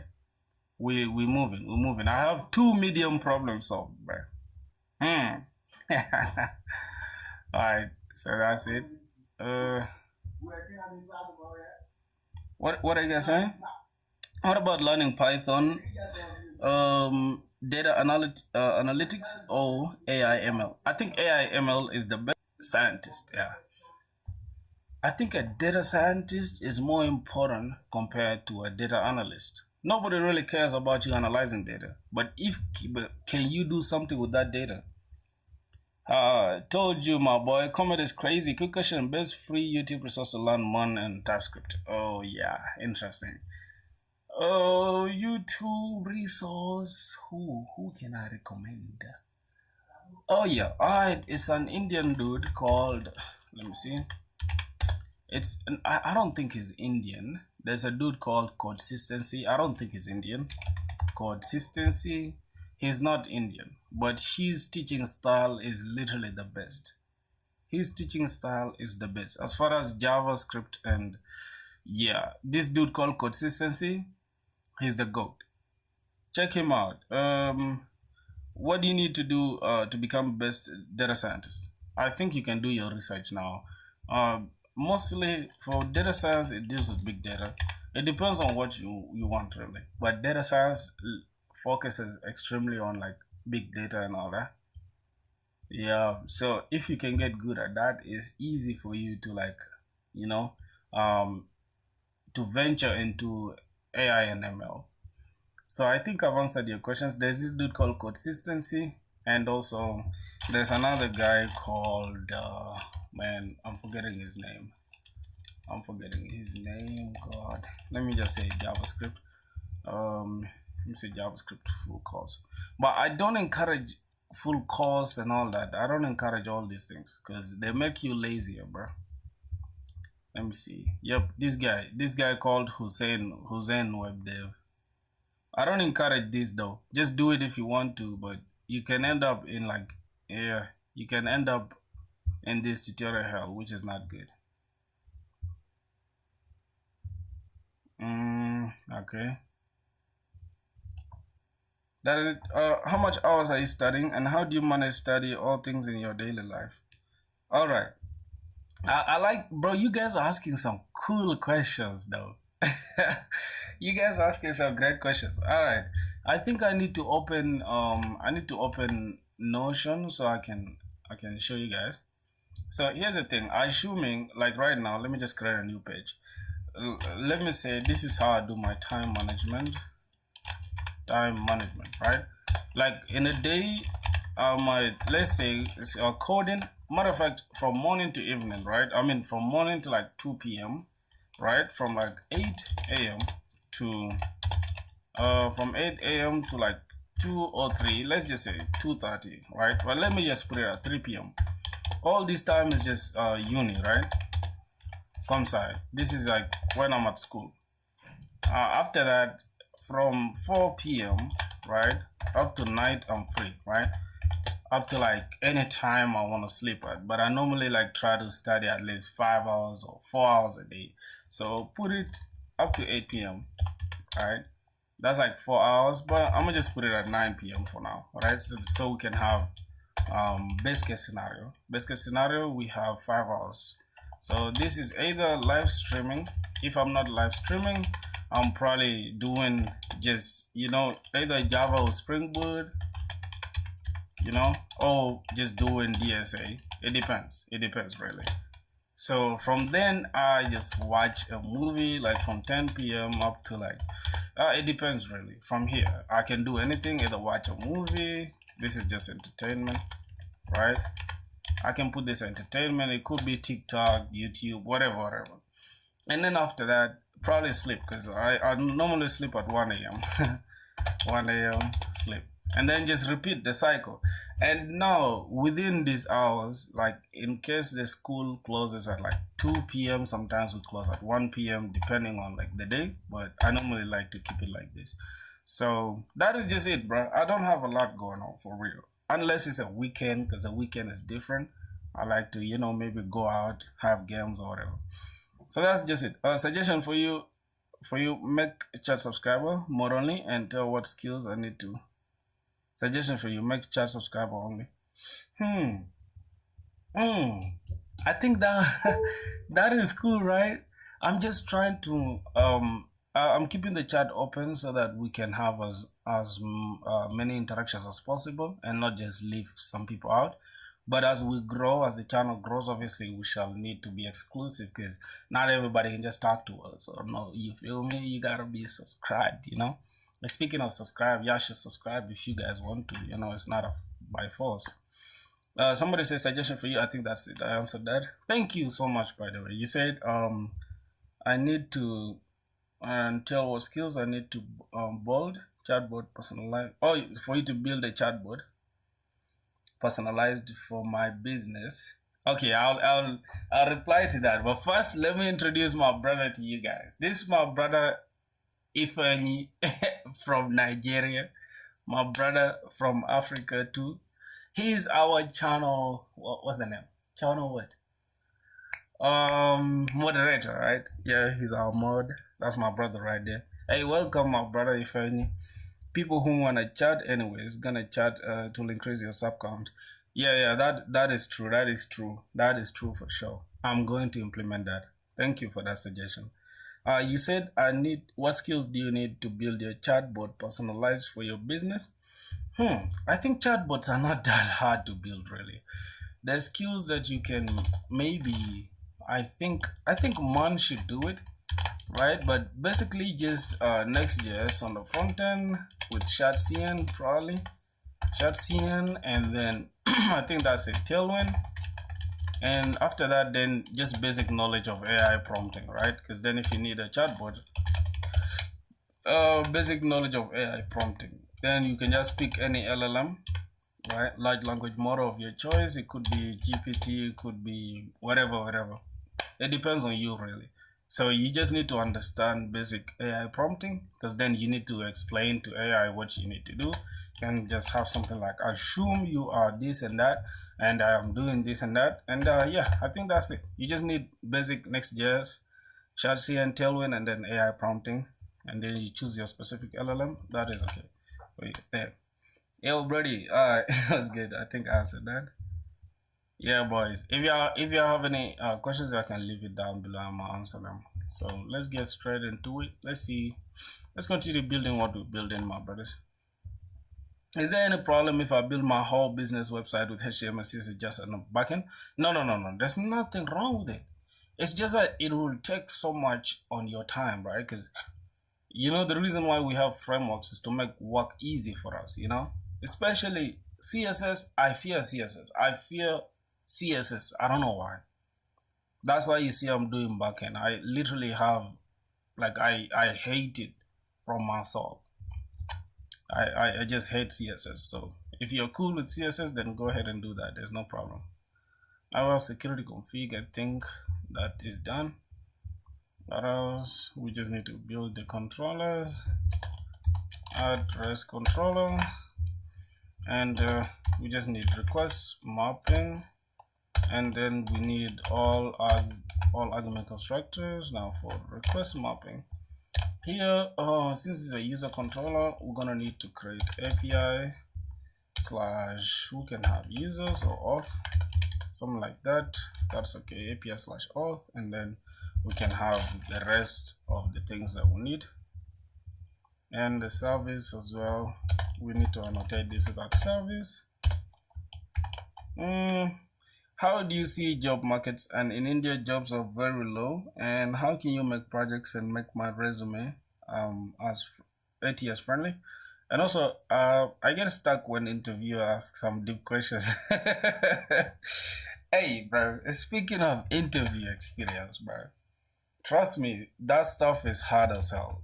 Like, this is required argument constructor, not all args. I have no idea, like, as far as, hold on, let me remove this. Required argument constructor. Alright, I think I can answer that in a very simple way, right? I don't like fear mongering. I hate people that fear monger each other. Like, if you look at it, there is, there's a downward and upward trend, right? For every action, there's a reaction, right? So if you think about it, the market might be down, it will go up eventually, right? Nobody expected COVID-19 to be to come into existence, right? And it did. After that, companies started hiring remote developers, people saw, software development as like a good venture and a lucrative one, and everybody was just, companies were just hiring as many developers as they could. So now the market is just adjusting itself. If you guys do trading, you guys will understand. It's called market correction, my brother. It went up and it's correcting itself. So just look at it that way. Don't stress. Just build your skills. You'll get a job, my G. That is just it. That is that, man. I think that is all I can say. We have that. Service, we have repositories. Okay, that is okay. Posts, that's okay. Cool. What else are we missing now? Let me see. Is never used. Oh, no problem. I know I'm not using them. Close all. Okay, we have models. We have mappers. So here we have user mapper. Can we map the comments too? Can we have okay, I think we can have the mapper. Comments mapper. We also need let me go to models, post mapper as well. So let's go and create an interface, and I post mapper. How do you target quant companies? Hey bro, quant companies, bruh. Forget about them, bro. Unless you know C++ or maybe C or Golang, but mainly C++, right? If you're good at C++, very good, and you can solve lead code hard, right? I think medium to hard, but mainly hard questions. If you can solve lead code medium to hard questions, right, in less than 30 minutes or maybe an hour, right, in less than 30 to 60 minutes, then you're good to go, bro. I feel like you can start applying for goddamn quant jobs. That is that. Like, literally, this is all you need, I feel like, for this. And then you need to understand, like, clean code. You need to understand, system design. You don't really need so much system design like that, but it will come in handy, right? I feel like that is that. And you also need to understand OOP, right? And also maybe AOP. And what else? You probably need Yeah, you need more low level design. I feel like these three can get you into quant, these ones. But mainly C++ and solving lead code hard questions. And yeah, then you're good to go, my brother. What about DSA? Yeah, DSA, this is DSA. Like, I feel like for DSA, I'm not stressing about it right now. I'm not really stressing about DSA right now. And bro, if you're not ready for this, right? Don't try don't try that. Don't try quant. Don't try that. Please. If you're just starting out, I'd say focus on like maybe web dev, get some money, and then when you have your free time, you can invest in teaching yourself other things. Yeah, I think that would do it really, my brothers. Yeah, I think that would do it for sure. Okay, let's go and see what else we need to build. We are almost finishing it actually. Exception handling, unauthorized exception, bad request. I have bad request, unauthorized exception. We didn't handle that, but it's okay. Global, okay, that's okay, that's okay.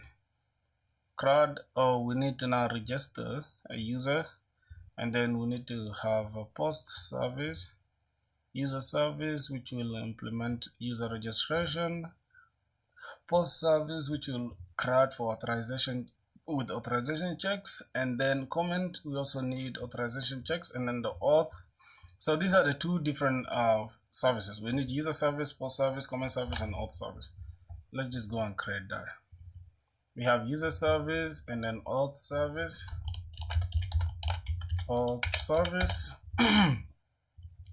comment service,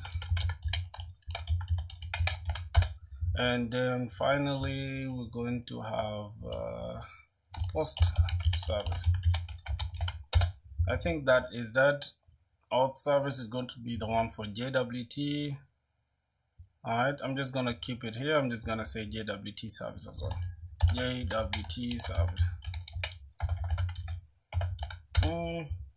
What did you say? What are the skills that senior developers have who lead projects and get highly paid at tech? What's your background? My background is I'd say this.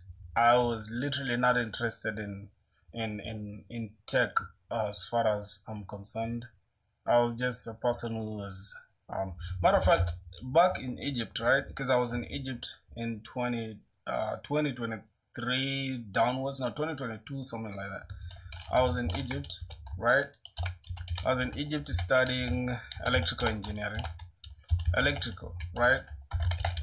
I was studying electrical engineering, and I'm telling you, bro, the mathematics that was there is insane. I left it. I didn't leave because of the mathematics, but I wanted to come to Rwanda. I don't know.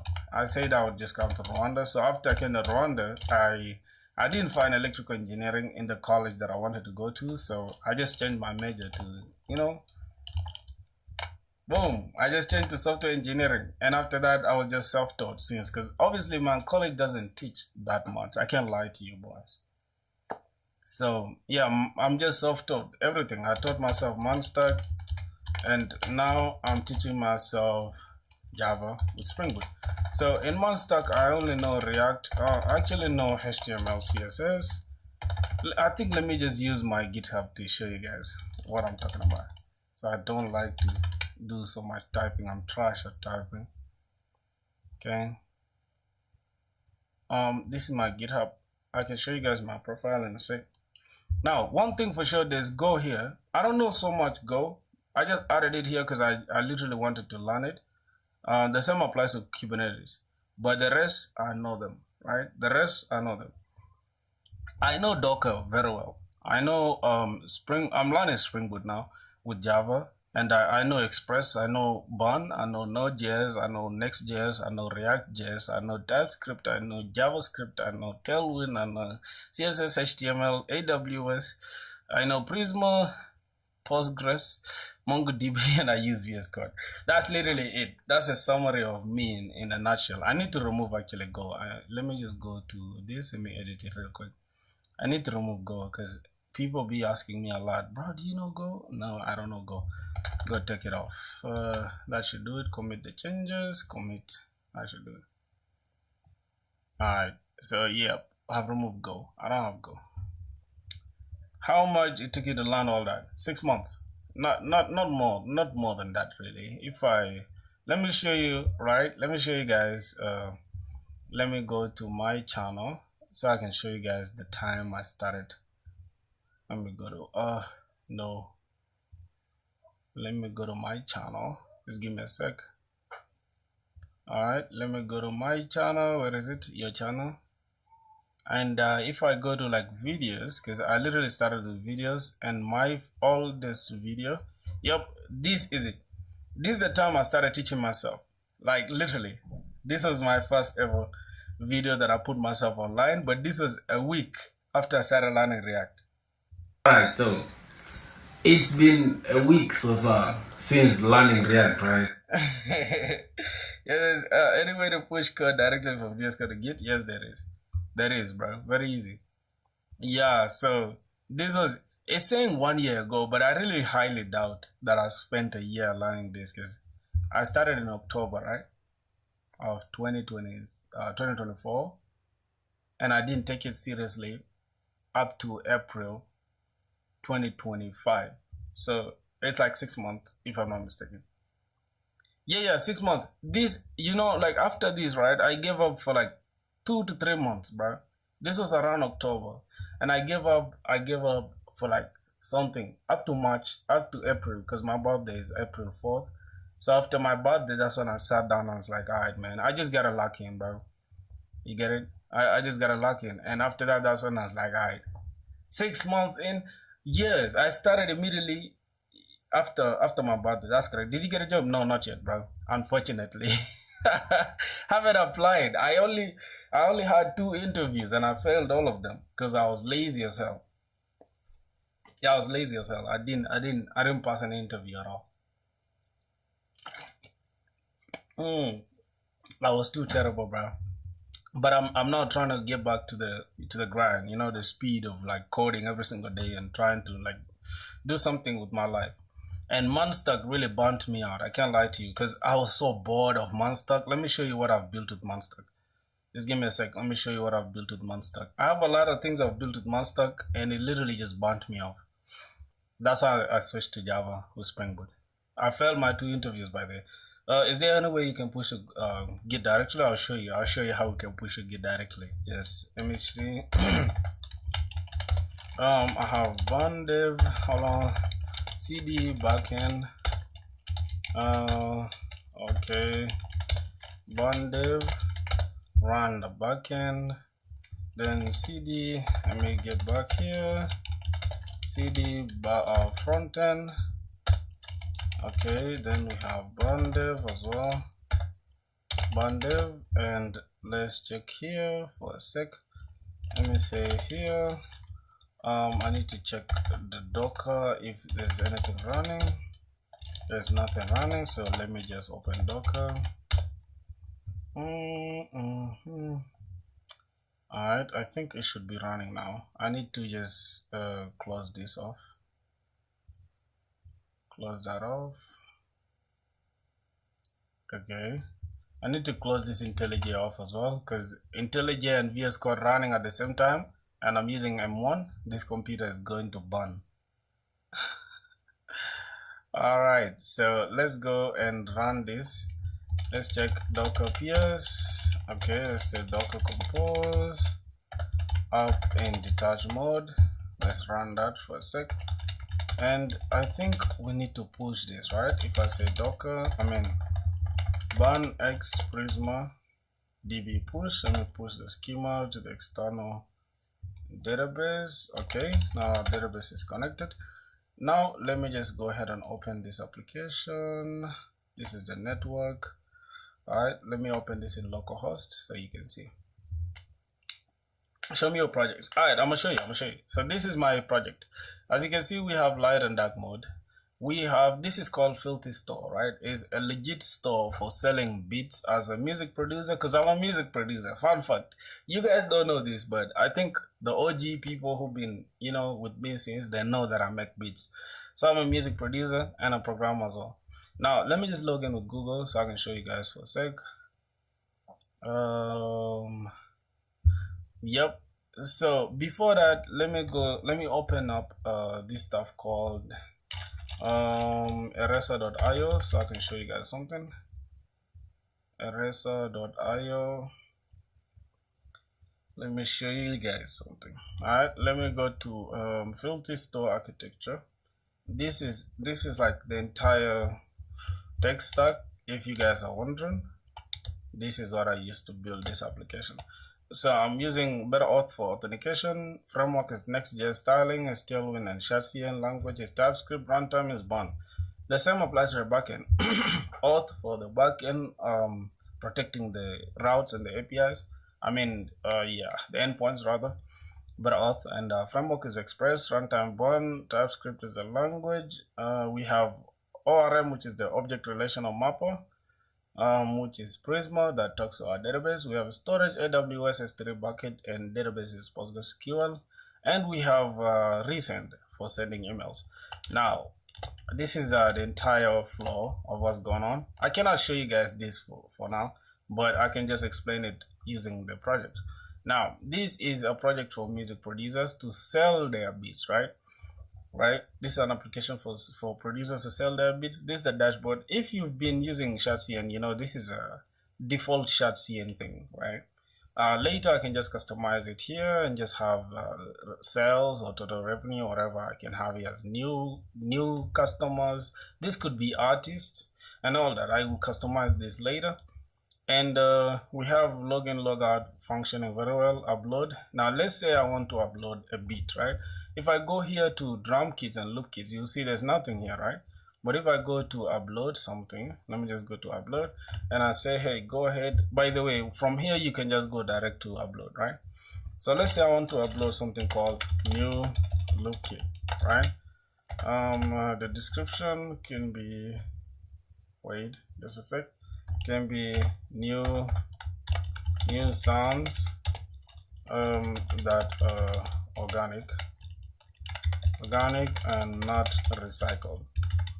Okay, because this is how producers love to they love to advertise their stuff. Why do I save this, man?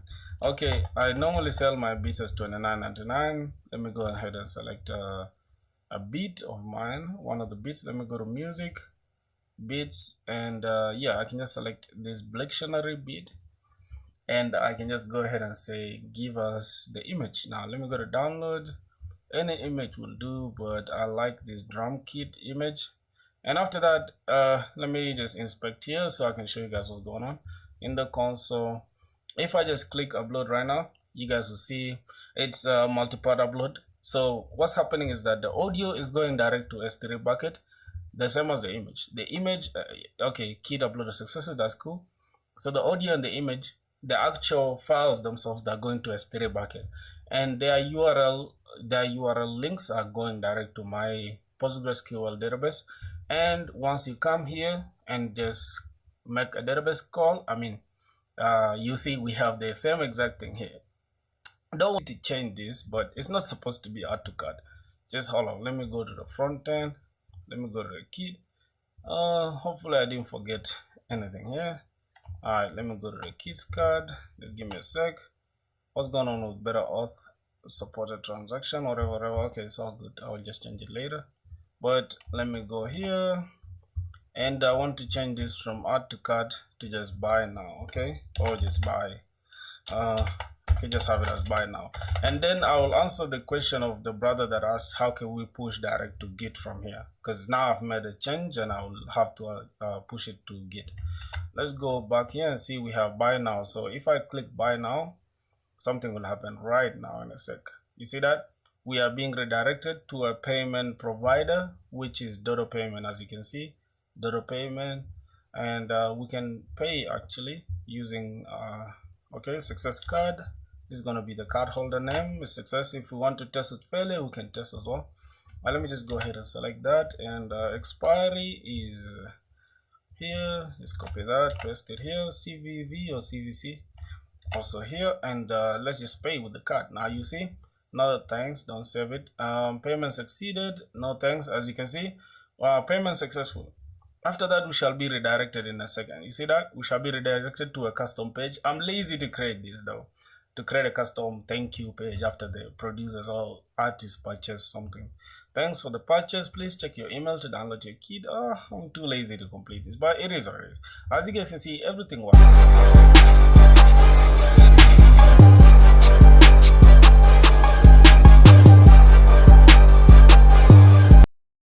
That's my beat, by the way. I made that beat from scratch. I have a lot of beats. I've been making beats since for 5 years now. So that's basically the entire project, and it's not yet done fully because I'm lazy, but it's 80 or 70% done. That's just it. What are your questions, my brother? Cool guy. Yeah. So that is gonna be it. And anybody who asked about the git, let me just do the git thing real quick because I made a change. I'm just gonna have to kill all these things. Control C. I didn't make any change in the backend, so I'm good. I'm just gonna close this off. Close this backend. Let me first check this. Say docker compose. Let me see if docker's running. All right. Let me say docker compose down. Not V, but just down. Well, let's just say down V. It's all good. Let me remove that. And then we have let me see. Okay, cool. We made the changes on the front end, so I need to stop this real quick. Let me just remove that. Okay, now let's make the thing like this, right? We say git add, or we can say git status first to see our status, what's going on, right? We have things that we haven't added. Okay, now here we can just say git add dot, we add everything to the staging area. From there we can just say git commit, and then we can add a commit message, right? We say git commit, and then we just add, say change the button, which is lame though. Don't just make one change and send it to git. Don't do that. Give us resources. Where did you learn all that? I will show you guys in a sec. Change the button from something like, I think add to cart to buy now, right? This is just for demonstration purposes. I'm still gonna push it anyways. So now we can have git push, and that should do it. Now that is it. If we go to our git, you'll see we made a change. Let's just go to our git. By the way, the front end of this application is already deployed on my git. I mean on Vercel. I deployed the front end, but not the back end because I'm lazy though. So I'll explain to you. I'll show you everything that I used to learn, everything that I know. So I even made like a public contribution to Requestly. As you can see, we have Requestly there, right? I think you've used Requestly. It's like what a client as well, right? Almost like Postman. All right. As you guys can see, we just made some changes on the front end. And if I go to Filthy Store, you will see we have a deployment, right? For some reason, we have 24 deployments. I don't know how that is possible, so I need to check. I need to check the Vercel. Do you do lead code? Yes, I do. I do lead code. Hey, this is the deployed. This is a deployed version. It's deployed right now, but it's not going to call this because then we are not yet logged in. I mean, we are not yet. I'm forgetting. We haven't yet deployed the backend. So if I just try to log in right now, you see, if I try to log in, there's an error, internal server error while logging in with Google. Do you also do open source? If yes, then tell how you can also start open source. Yeah, I do open source too. I do open source contributions. I'll show you in a sec, boys. Yeah, gotta give me a second though. I gotta go ease myself. Okay, just 1 second, my brother. Just 1 second. So for that, I think I'm gonna let you guys watch this YouTube video for 1 minute. Okay, I just gotta go for like a short call. Just give me a second. I don't know if you guys are interested. If you guys don't want to watch anything, this is the most in-depth breakdown of designing I don't know. I love these guys' videos, but if you guys don't want to, it's cool. I'm just gonna leave it here like this. Just give me a second. Let me go for a short call. I'll come back and answer all your questions. Okay. Oh my goodness.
Yo. Oh man, thank you guys for staying there, bro. Goddamn. Somebody say, hey man. Let me first answer all the questions. Somebody said, there was resources or did you learn? Okay. Did you lead code? Yes, I do. What was the other question? Even I want to start open source. You should for sure. Do you also do open source? If yes, I need to show you. Okay. Hey man, what do you think about having Rust as backend? Maybe not for this project. Some other project. Well, I do not encourage hopping from language to language, but what I would encourage is that if you want to learn a language for the sheer purpose of doing something with it, then go ahead and do it. Like, let's say you want to learn Rust for backend, especially doing like things like Solana, Web3, and like low-level stuff. Then yeah, go ahead and do it. But don't just learn it because it's like the trendiest topic going around. I wouldn't support that. Let's say I'm making a polymarket clone. Oh yeah, then Rust is a good choice of a language for sure, because Rust is literally like the best for that. Somebody said you want to start open source. All right, so let's say you're interested in GitHub. GitHub is literally like the best open source thing. Like, you can go to GitHub and say, you can just search for whatever, like literally. Matter of fact, I feel like open source is cool to like join groups, right? Or communities, like Discord communities of like-minded people. Especially, let's say for example, like which open source thing is there? Let's say Requestly, for example, right? Requestly is here. If you go to Requestly, right? Let's say, oh yeah, thanks for sure. You need to, bro. You need to. Let's say this Requestly, right? This is Requestly. This is an open source. As you can see, there are almost like 300 something. You can go and let's say first, before, the problem that people do with like open source stuff is that they don't understand what's going on, right? You cannot just go and try to contribute to these guys without understanding what they're doing, right? So you can download it first, use it, find something wrong with it, and try to reach out to them, or maybe just go to their GitHub. Let's say let's go to docs for a second so I can show you, right? Use it first. Don't just like it's funny, don't just go and start applying for like pull requests and goddamn make PRs that you don't understand what the application is all about. That's not gonna it's not gonna cut it, right? Understand the entire thing, right? You could even just read through the docs, find something wrong with the docs, make a PR, say, hey, there's something wrong with the docs, and boom, you already have a contribution. You can add that as your open source contribution. There's nothing wrong with that at all. You get it? But it's always cool to like download whatever you want to use. Let's say Requestly, for example. I have it downloaded, right? And I use Postman, but mainly I just use it to compare it with Requestly because I love Requestly. It's open source. I think Postman is open source too, but you can use Requestly offline. I don't think you can use Postman offline without logging in.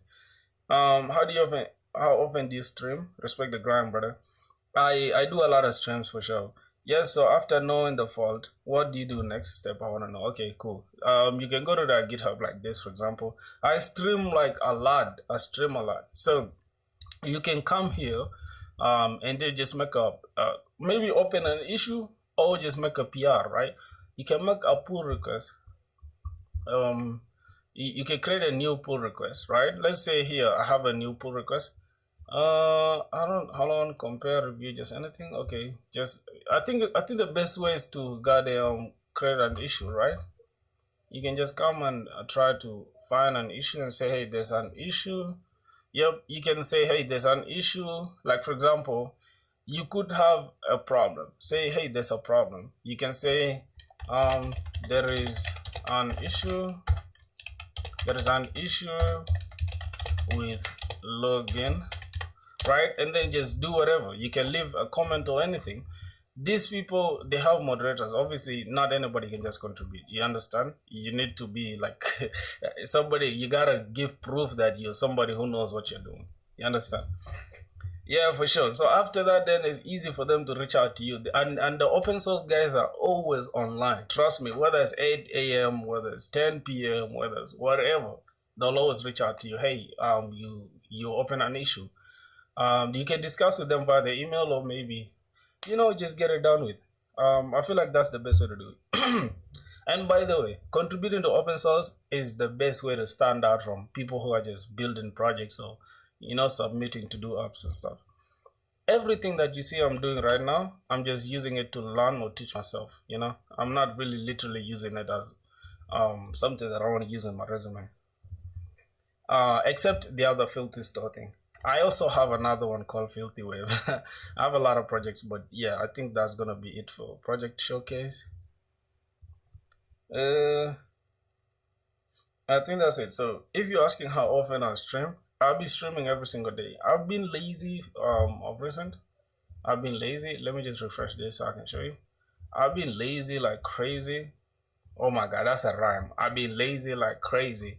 I've been, offline, and like, what's your age? I'm 24 years. As you can see, I've been lazy of recent, but if you can check the last 90 days, I was consistent as hell, bro.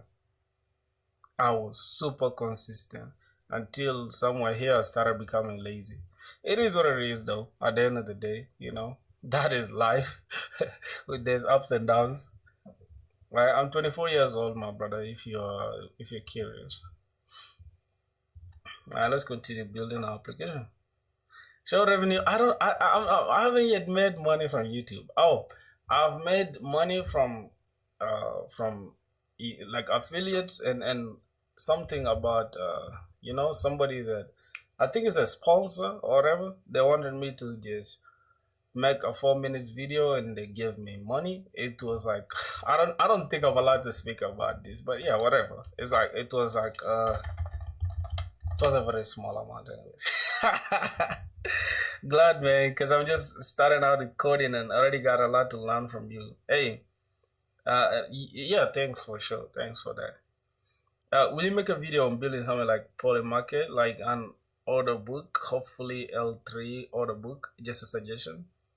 I'll look into that. Is it like part of like trading, or this crypto? I don't know. I have no idea. But I'll look into that for sure. What's your name? Mad Mastero. Alright, here's the thing, my boys, right? Here's the thing. If you guys want to catch up with me, I'm just gonna leave this Discord link here so that you guys can lock in. Because this Discord has been dead for a minute. Sometimes I just feel like I'm talking to myself on the Discord server. So I'm thinking, do I have to create a new Discord, or just continue with what we have? Because I had a Discord server that literally like reached up to like 100 and something users, people that were locked in with me like that. Is there a scope in Java and Spring Boot? What do you mean by scope? I think a scope. Yeah, for my boy that was wondering if I'm monetized yet. I'm not. See, I'm left with something like this. I think if we were to stream for like 1 or 2 weeks, we shall get monetized. That's it. Let me see. What is the scope? What is the scope, my boy?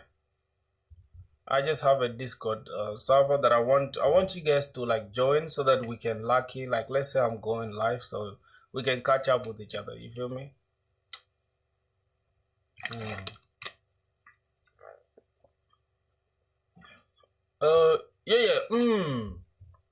What are you saying, bro? I feel like his Spring Boot, you already job ready, like straight. You see, boys, as you can see, bro. Look how often I talk to myself, man. The Discord is dead as hell.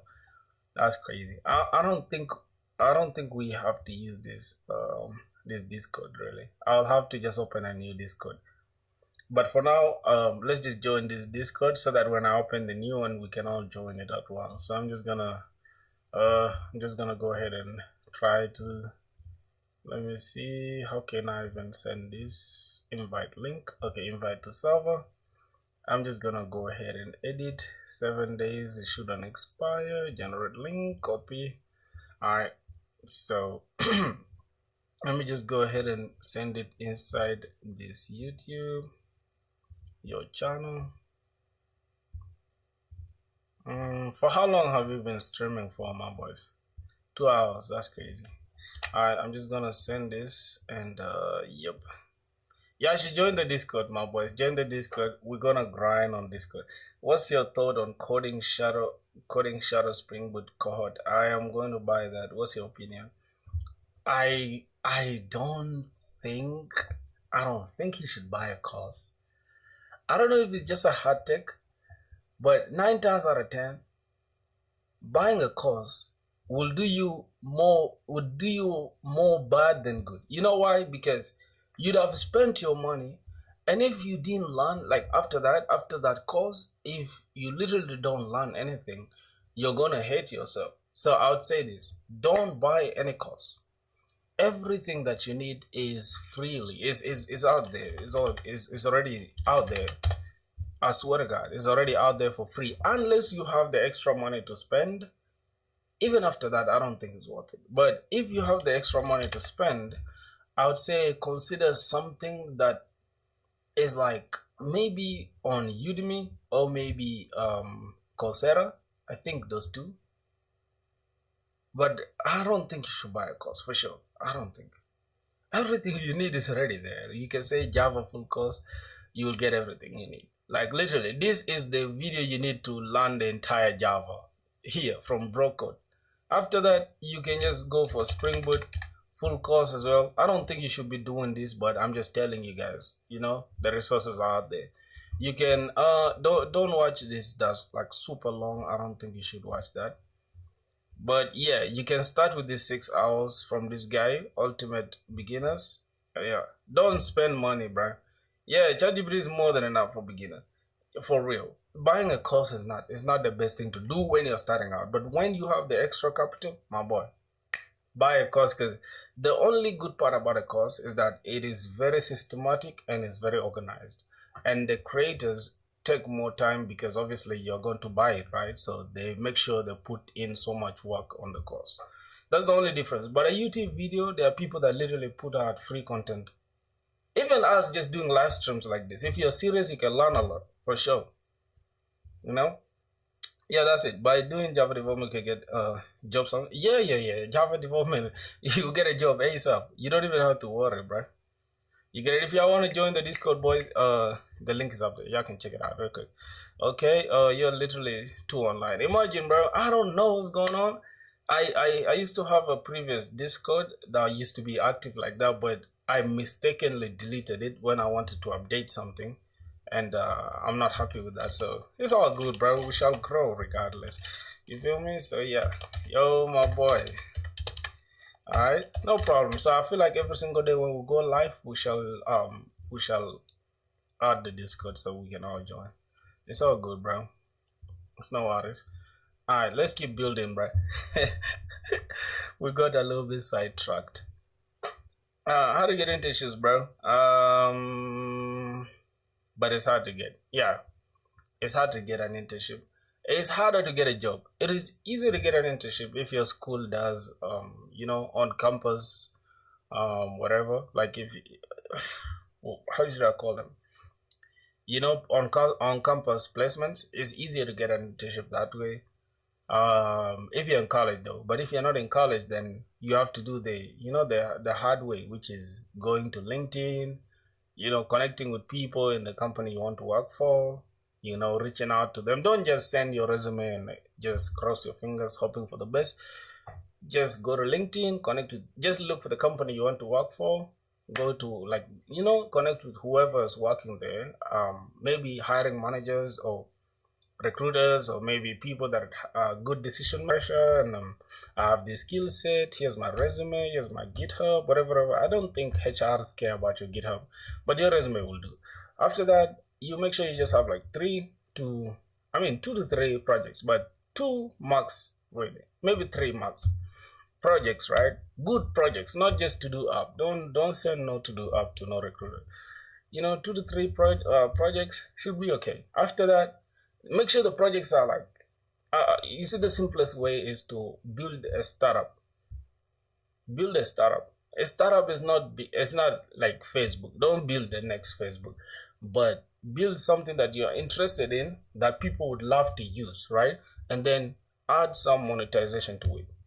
Let's say you build a vibe coding platform, right? Almost like Lovable. Then you say, hey, to generate this, you need to buy, premium, whatever. Soon as you get 10 to 15 users, even if they're not paying users will be like a cherry on top. But yeah, if you get like 10 to 15 users, or even 20 users, you start applying for jobs. I promise you, worst case scenario, you don't get the job. Best case scenario, your startup becomes a hit and you don't even need a job to begin with. So that's just it, man. That's my advice for you, my brother. What do you say? What's your opinion on vibe coding? I'm not gonna say anything on that. I leave no comment, bro. I hate it. I genuinely hate vibe coding. Don't do that, bro. Don't kill yourself, my brother. Vibe coding will make you more dull than you already are right now.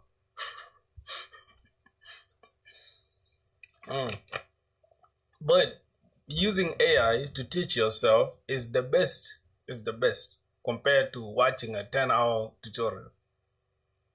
How you get clients for affiliate in YouTube?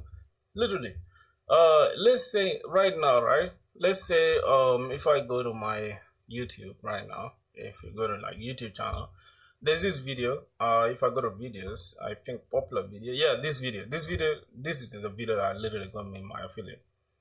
I made this video about building a scalable CRUD API with Node.js, Express, TypeScript, Postgres, Prisma, and Docker, and I got an affiliate from this. I don't think it was that much money, but yeah, money is still money, right? Regardless. Yeah, no motion is better than slow motion is better than no motion, right? All right, I think we've talked a lot, my brother. Let's get to cooking now. Let's see. We have this. Key principles we should know about: pure business logic, easy to test. Okay, I think that is that. User detail service, we don't have that. I've disabled the cross this. Okay. Oh god, why did I do this? Stop. Okay. So yeah, let's continue checking our Spring Boot application. Did we close it? Yeah, I did close it.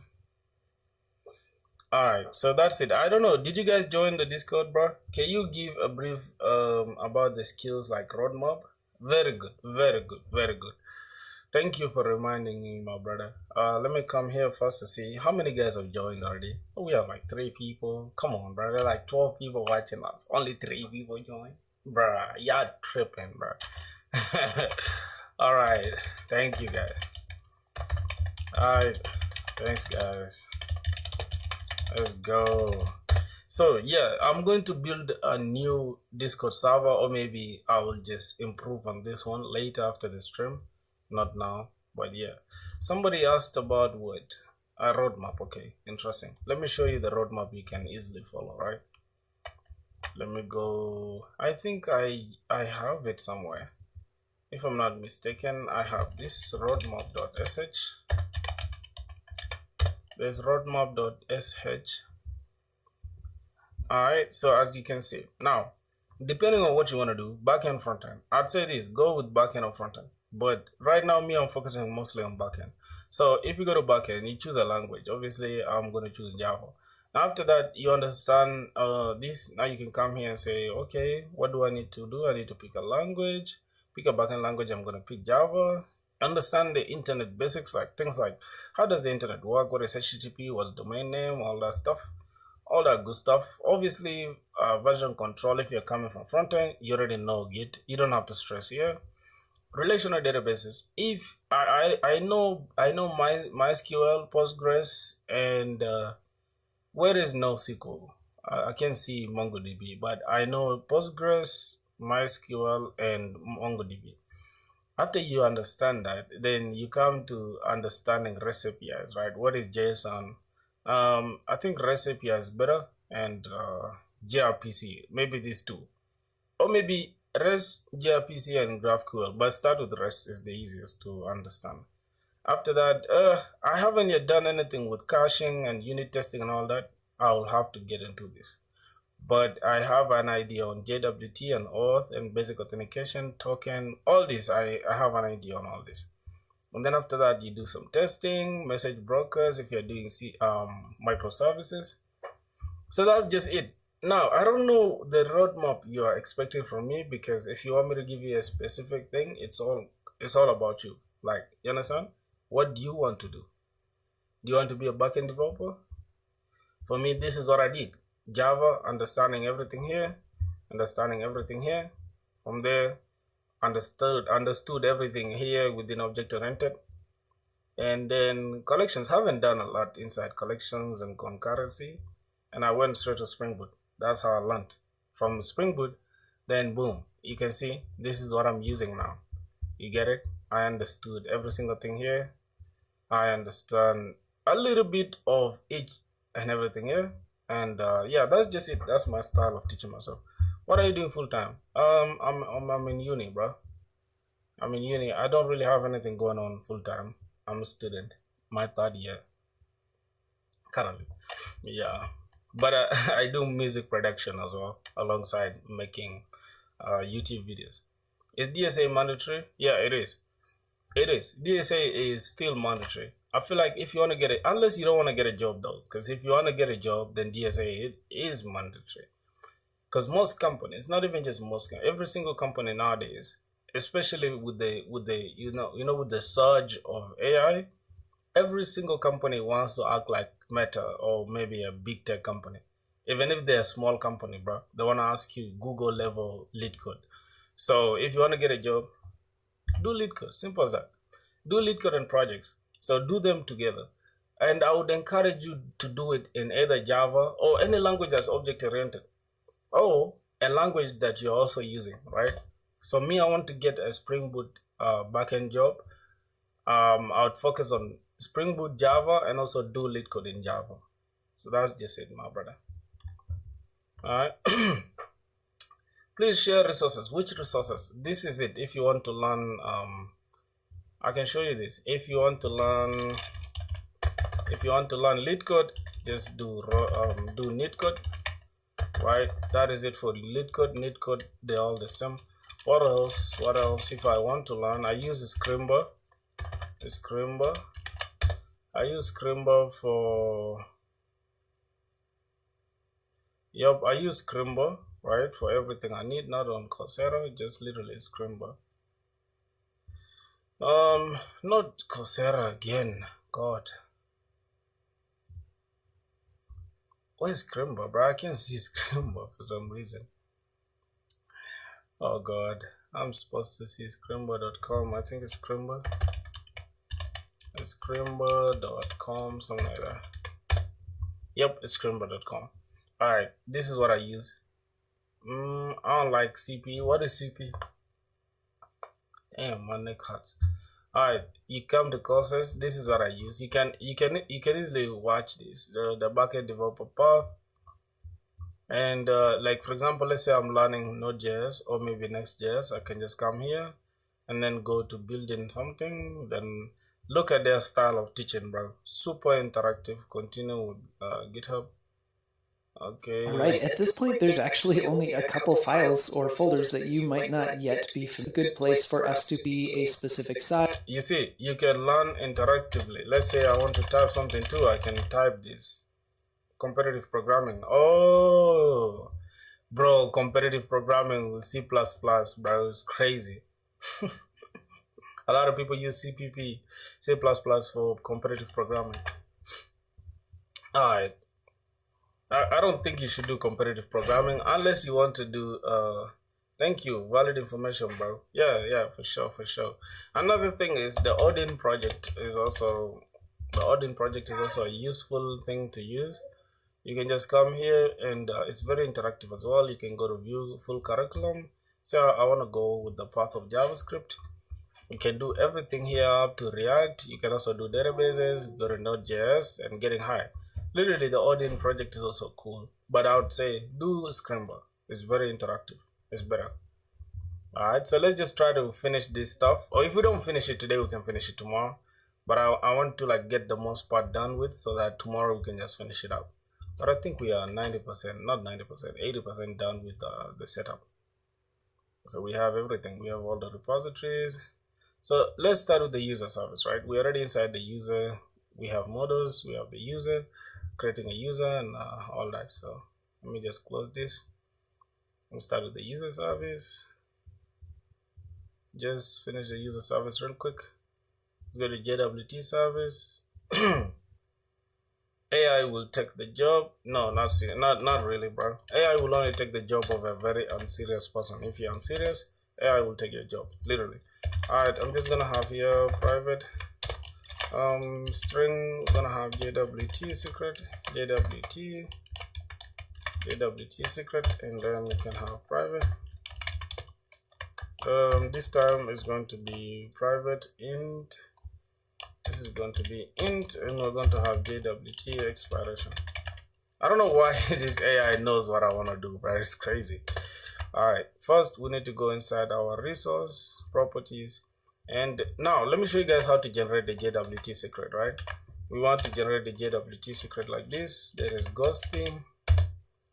So you guys, AI cannot take your jobs, bro. Don't get scared. So this is open SSL random number, and we need a random number that is in base 64, and it should be 64, right?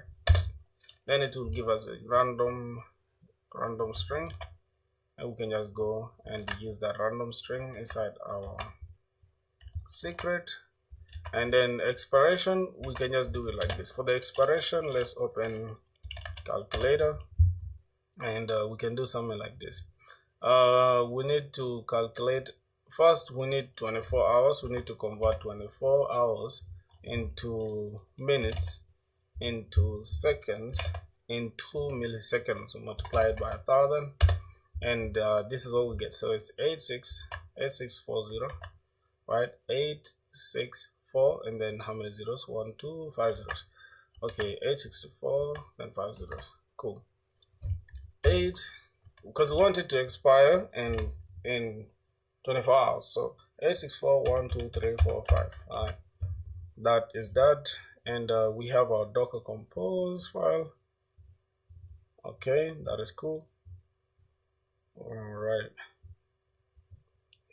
Hey, what's up, man? What's good, brother? Java, my Java brother. What's good, man? How you doing? Okay, here we need to just put this as value, and this is going to be no, not like that. Okay, we put a $, then JWT. This is a secret that's coming from our properties. Copy this, and we're gonna just change this to JWT expiration. Okay, now that is that. From there we can just generate a volume. Key clock. I haven't used that in a minute.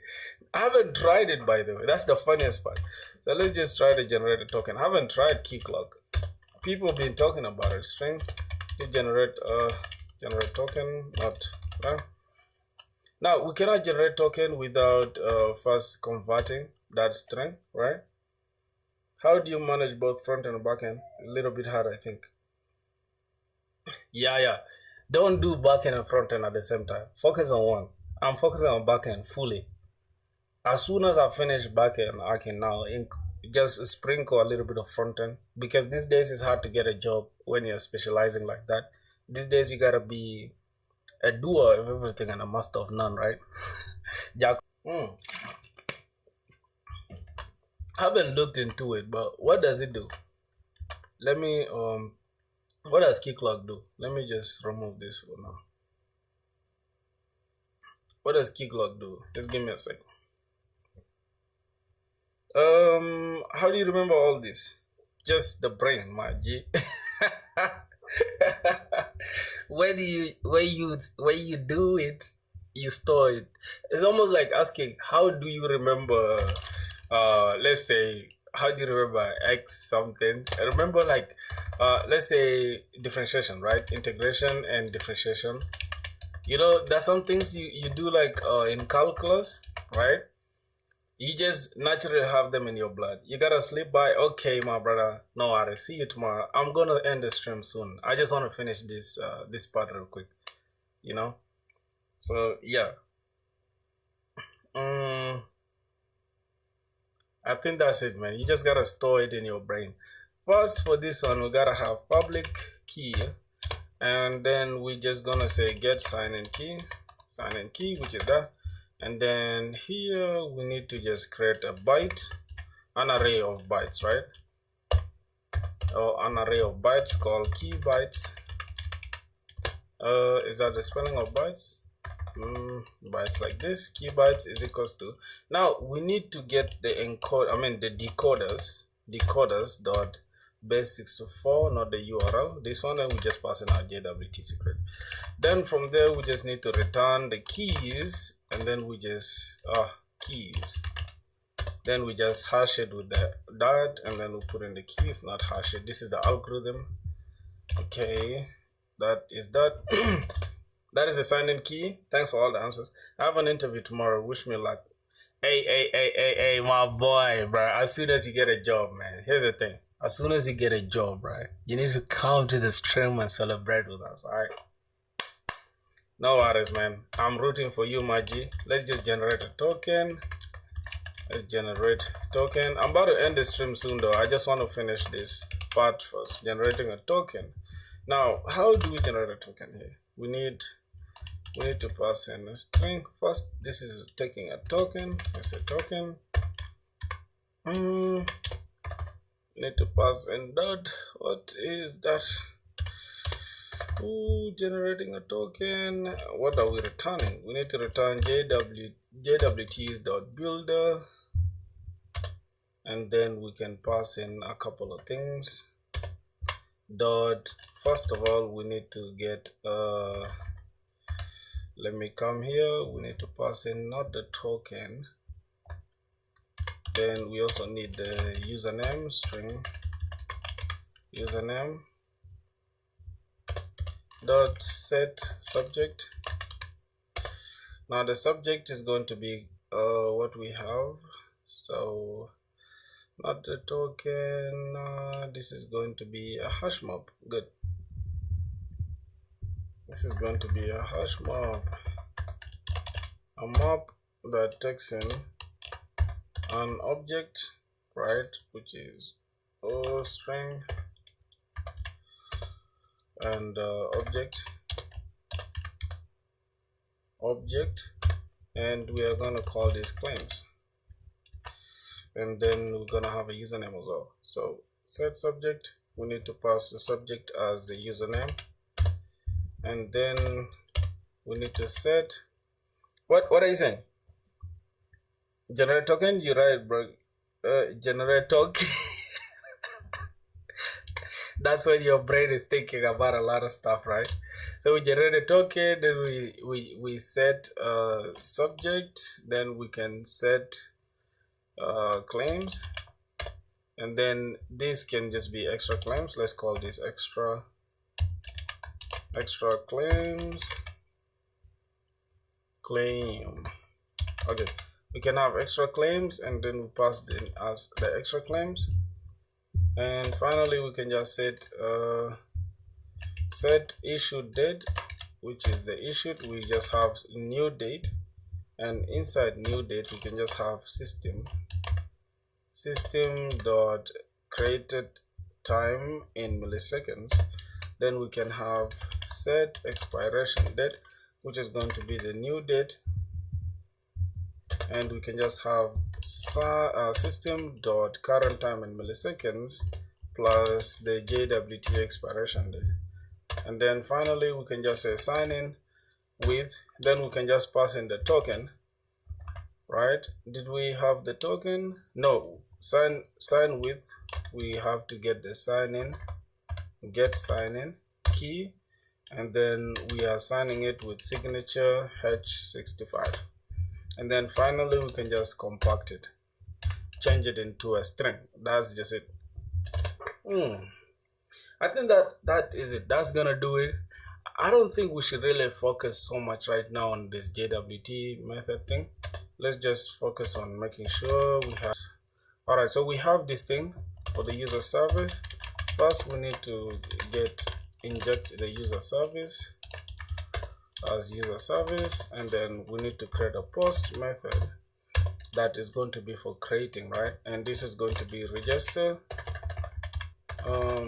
This is going to take register user, or we can just call it register, and then we can have public response entity. We are going to return a user response DTO. Then here's just going to be register user. It's going to take in, we're not doing this here, we're just going to take create user DTO as DTO, and then we can just have this here. Now we can just say, hey, user response DTO, go ahead and give us the response is equals to, we can say user service dot find, oh, we can just it's going to be register, right? Register user. So we can keep it like this, and then we pass in the DTO just like that. Then now we can just say return response entity, not response controller, response entity dot status.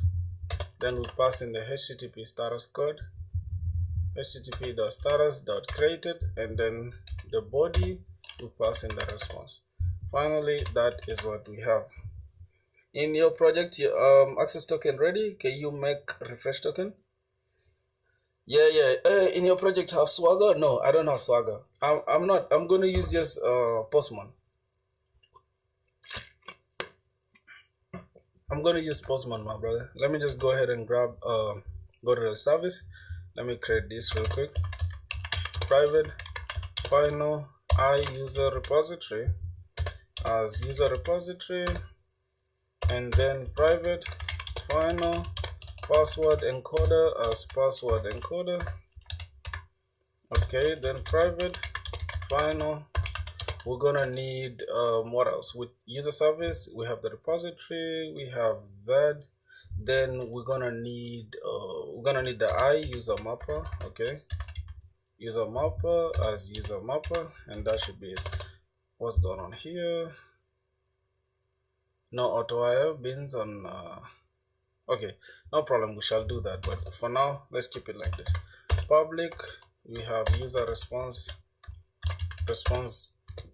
DTO. Then we can have this as register and pass in that. So here we're just going to have at that. Let's go back to the controller. We need to validate this right before passing this. So we need to make sure we have valid things coming, and then we need to validate the request body. The request body is going to take that. Okay, what's this? No arguments, but found this. All right.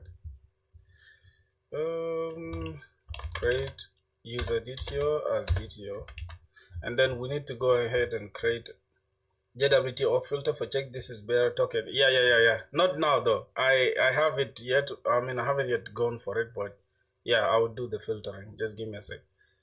Let me go inside the mappers. Okay, now we're using mapstruct actually.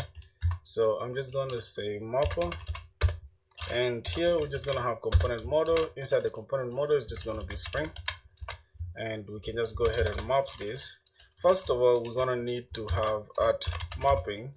What are we mapping? We are mapping, we can say the target is actually ID, right? Since we want to ignore it, then go ahead and ignore the ID, ignore true. We're just gonna copy it for like 3 times, right?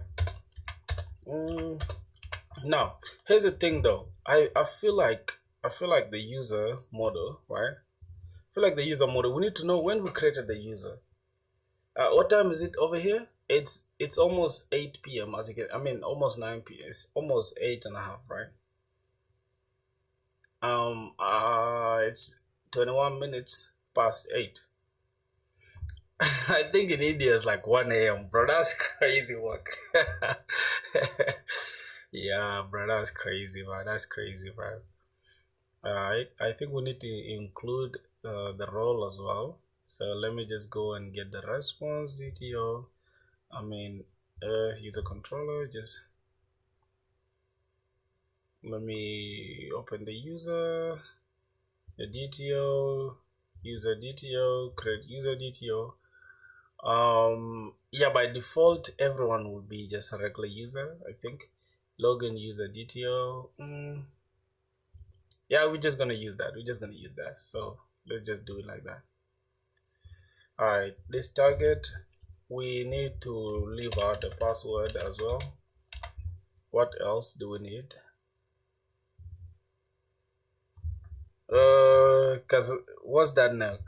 What's that name, bro? Kazakhstan. For models, bro, use get status, delete data for DTO. I think data is going to do very well. Wait, what's that? 11:53 in India. Whoa, bro. It's too late that side, bro. God damn. Yo, it's almost 12, right? Alright, we're just ignoring the password and I think the roles too. I don't think the roles is that important. I don't think the roles is that important. So we're just gonna keep it like that. Now here we need to return the create user DTO as DTO.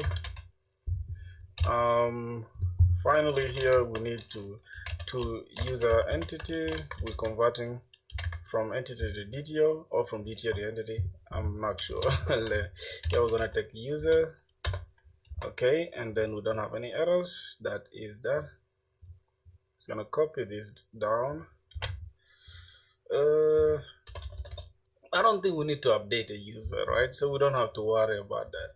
Now getting a user, we should just go ahead and just we need to go ahead and say for this one we need to return a user and then a user as a user, and go ahead and say to user response DTO, and then we are saying user response DTO. Okay, that is that, I think.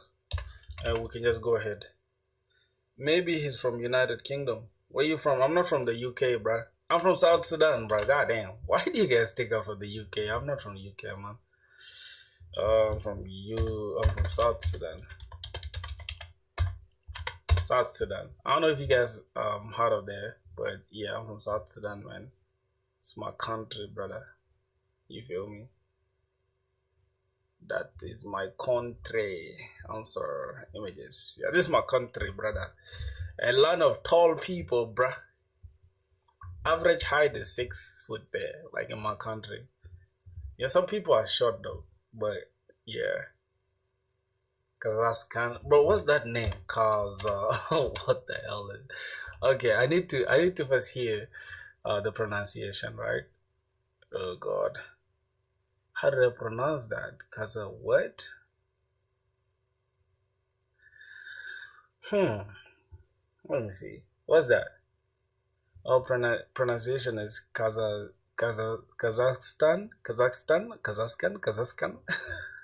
Let me see.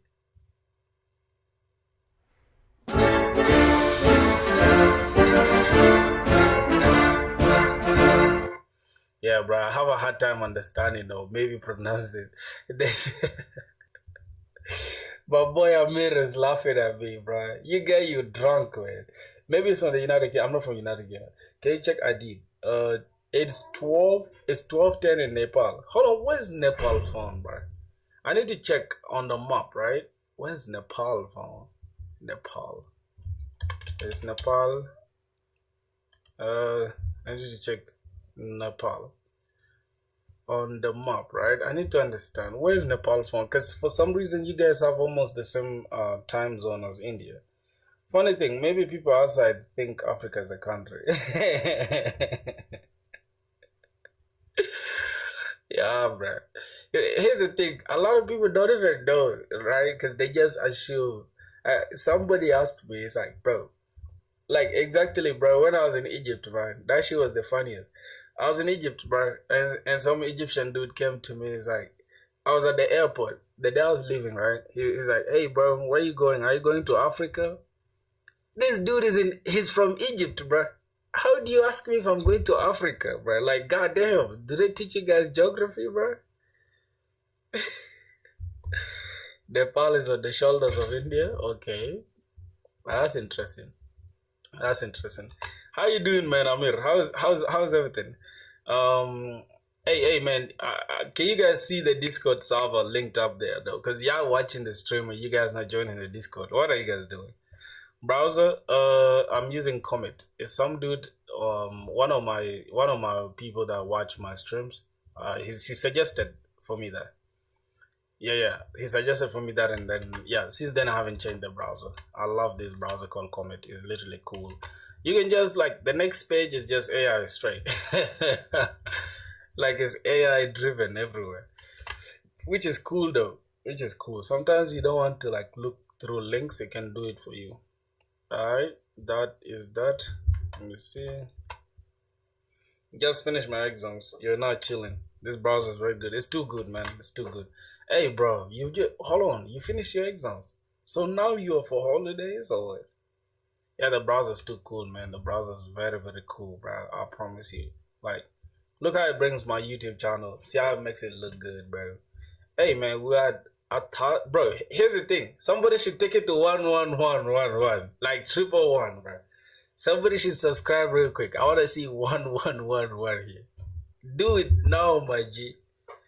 These AI companies don't care about your privacy. Oh, bro, I don't really care about my privacy like that. Hold on, I wanted 111. You guys exceeded it. That means, hold on. I just love how it looks, right? So I am subscribed to my own channel because hold on, let me let me unsubscribe from my channel here so that I can have 111. I love that. That's my magic number. I gotta take a screenshot of 111, bro. Oh, unsubscribe, yes. Go ahead and unsubscribe, my boy. It's my brothers. Bro, you guys to get the 13, bro. God damn, bro. You guys are evil. No, I cannot take a screenshot, bro. I wanted 111. Okay, it's back to 111. I can take a screenshot real quick. Alright, so I have 111. You guys took it to 13. Thank you, girl. Thank you. I took the screenshot already. If you want to subscribe, you can. You can, my brother. Alright, go ahead. Hey, by the way, boys, here's the thing, though. Here's the thing. Listen to me, boys. My brother over here, bro. I really want y'all to support my brother. You know, my boy Amir. You feel me? Is Amir Dev Studio, bro. Y'all gotta subscribe to him though. You know, he be putting in work. If you want to learn how do I call it? If you want to learn what React Native and the basics and all that, y'all gotta support my brother, bro. You feel me? I'm gonna link his stuff in the chat. Y'all can support him, bro. Amir, that's my boy. He's in the chat with you guys too, though. You can see him there. That's my brother, bro. Shout out to him, man. Alright, let's do it, man, Amir. There's no time for this stuff, bro. You know, our country, we gotta build more engineers. You feel what I'm saying? Put ourselves out there. Yeah, so y'all should check him out, though. You feel me? That is it. Now let's go ahead inside the user service. Just create this real quick. Now, for the user service, we're gonna have to think because we just want to finish this real quick, but we have an issue. We have register user. We need to check if the user already exists, right? So user is equals to user repository dot find. So we need to first find by what? We need to find by email, or we can just say exists by email, right? So if the user exists by email, then throw exception, right? Exists by email.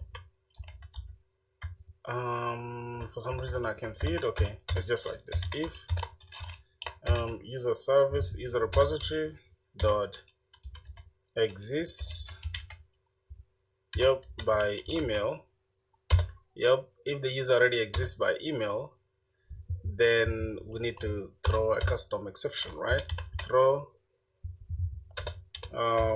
new resource conflict. You remember what we created, my boys, inside these custom exceptions? That's what we're doing. That's what we're doing, literally. Hey man, if you guys watching the stream, go ahead and subscribe, go ahead and like, go ahead and do whatever you want to do, and follow my brother Amir, like Amir, whatever. His stuff is down there. What OS I'm using? I need to check the subs. Okay, what happened in the subs? I did already. We already at 12. It's okay. It's okay. No wonder he don't care about privacy, bro. And Mark. Bro, I don't really care about privacy like that. You guys make this stuff look like it's a big deal, right? When is the last time you really like did anything that is illegal that you have to worry about your privacy? I don't really care like that, bro. You know, I think everything already exists. Everything about you already exists, my boy. We have expected arguments. I need to remove. Okay.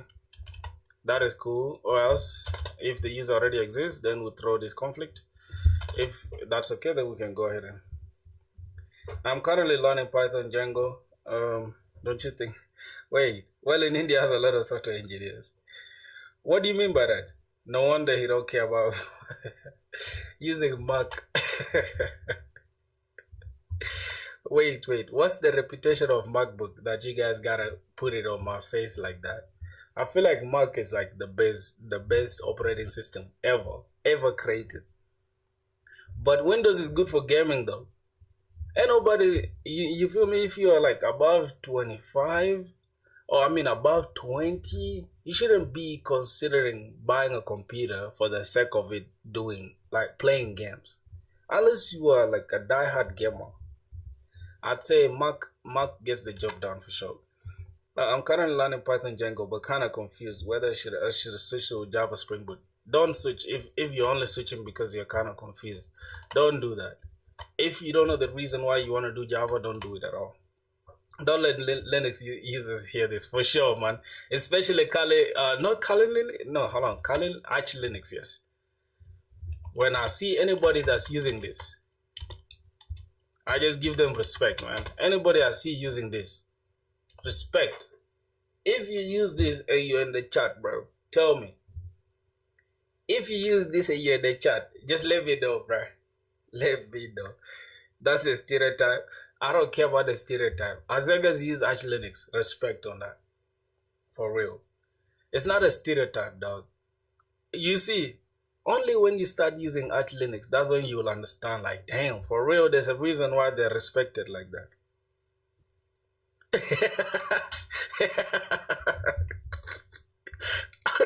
Bro, I'm laughing at somebody saying Ubuntu or 2 GB RAM. Oh my god. Listen, if you're using Ubuntu, you better just install Windows, bro. Just install Windows, because what's the point of using Ubuntu? Ubuntu is just like Windows, right? just leave Windows there, bro. Definitely try it on my Raspberry Pi. Arch Linux, you got to, for real. You got to. I have an extra computer just down here right now. I think I'll also install Arch Linux on it. I have no license for Windows. Hey, listen. Realistically, right? When is the last time you ever bought a license for Windows? If you buy licenses, hold on. Let me hope nobody from Microsoft is hearing this, right? But if 2025 you still pay for licenses, for OS, you have a brain problem. Because 1 minute can get you the entire license for free. Hey, this is props though. If Microsoft guys are watching this is just a prop video. Alright, don't take it out of context. Ubuntu prevents you from throwing your 1995 laptop. That's correct, because it's lightweight and it supports everything, bro. Linux open source. You don't need to wait for companies to do shit. Customize stuff for yourself. being open source doesn't mean you have full control over it. That's the stereotype people have about open source. They think because it's open source, that means they can do whatever they want. No, bruh. That's not how it works. Matter of fact, I have a hot take, right? Open source is more regulated than even the regular stuff. For real, there are a lot of regulations when it comes to open source than you think. For sure. Make a video on how to do a portfolio like this. How to make a video on how to do portfolio like this. What do you mean? Which portfolio? What's your height? 6'0", brother. Let's see. If user resistance exists, throw a new resource conflict exception. Okay. And if that's okay, then we can just go ahead and we cannot save this user to the database already, right? Bro is a stereotypical MacBook user. Yeah, bro. Yeah, because it's the best MacBook any day. I'll choose MacBook over Windows any day, anytime, bro. Let me tell you one thing, right? I can count on my fingers how many times my MacBook has crashed when I'm doing something. But on my gaming computer, mind you, it's a gaming computer, bro. Literally, it is RTX something 30 60 70 whatever, Ti, all that stuff, RTX whatever, right? The graphics card is crazy, 16 GB RAM, 1 terabyte of storage, bro. The stuff can still crash when I'm using a normal Photoshop, like literally Photoshop and DaVinci Resolve for editing, and it crashes. But MacBook, smooth as butter. You kind of look like me from Africa. You racist, bro. You fucking racist, you boy. You too racist for life, bro. Why would you say that? What games do I play? I'm too good at FIFA, by the way. Fun fact. You see, a lot of people don't know I'm a good gamer, a good music producer. I play instruments, literally. Let me show you guys. I think you guys think I'll be capping, right? I need to put you guys on game because I don't cap at all. Hold on. I don't cap, man. Your brother is multi-talented, man. Let me see. Hold on. Let me show you guys just a second. Alright. I think it's cool. Like, I think y'all can see my screen, right? Let me just put this like this. Let me clean my the local way. I think you guys can see my screen right now, right? Okay, interesting.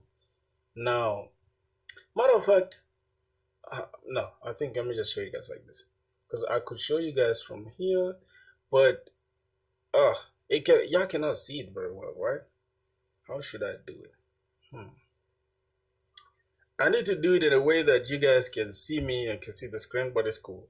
Let me show you guys something, right? Oh my God, bro! Goddamn! Okay. Well, this is my other Instagram. God, this stuff cannot focus, but I can show you here where I'm playing the instrument. Let me see. As you can see, you see that? That's me right there. See that? I play. Let me see.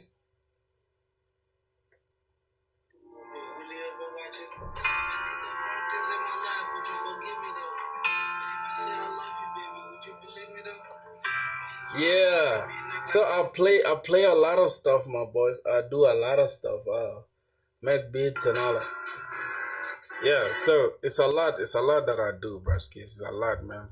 I could show you guys if there was a way I was able to connect this, but it is what it is.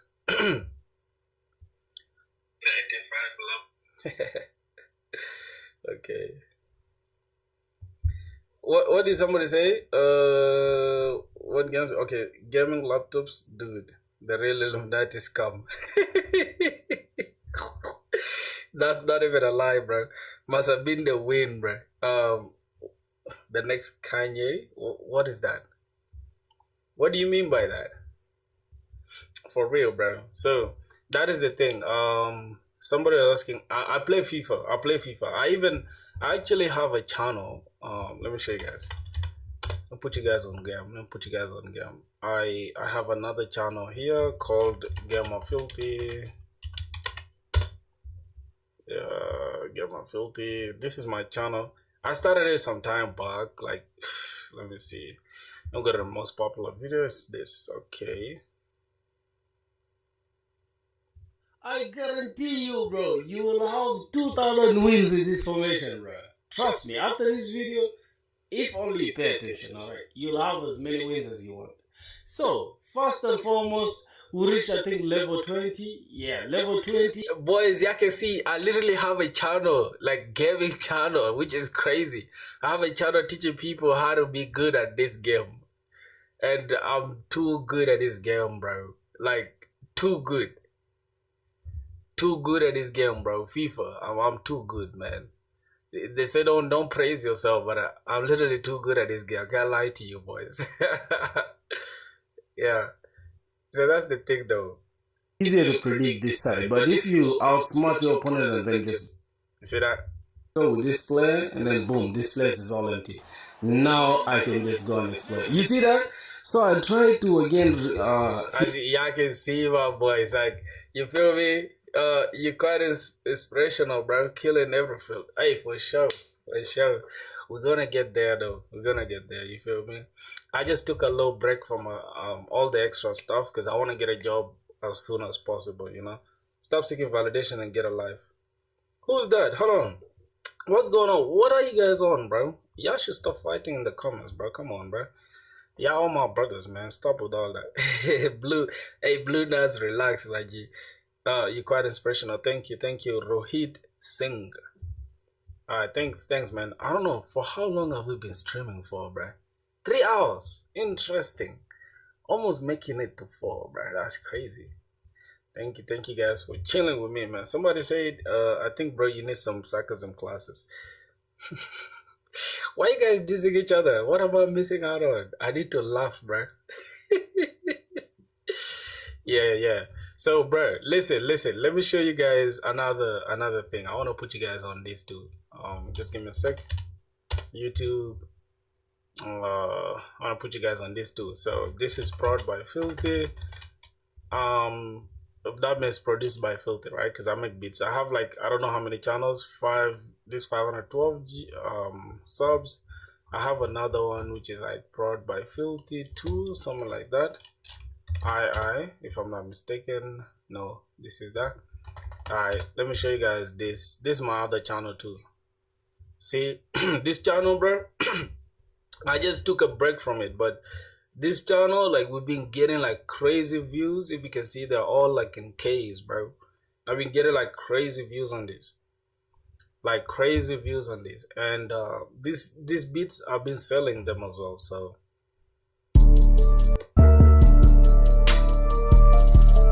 yeah, I've tried almost everything under the sun, my brothers.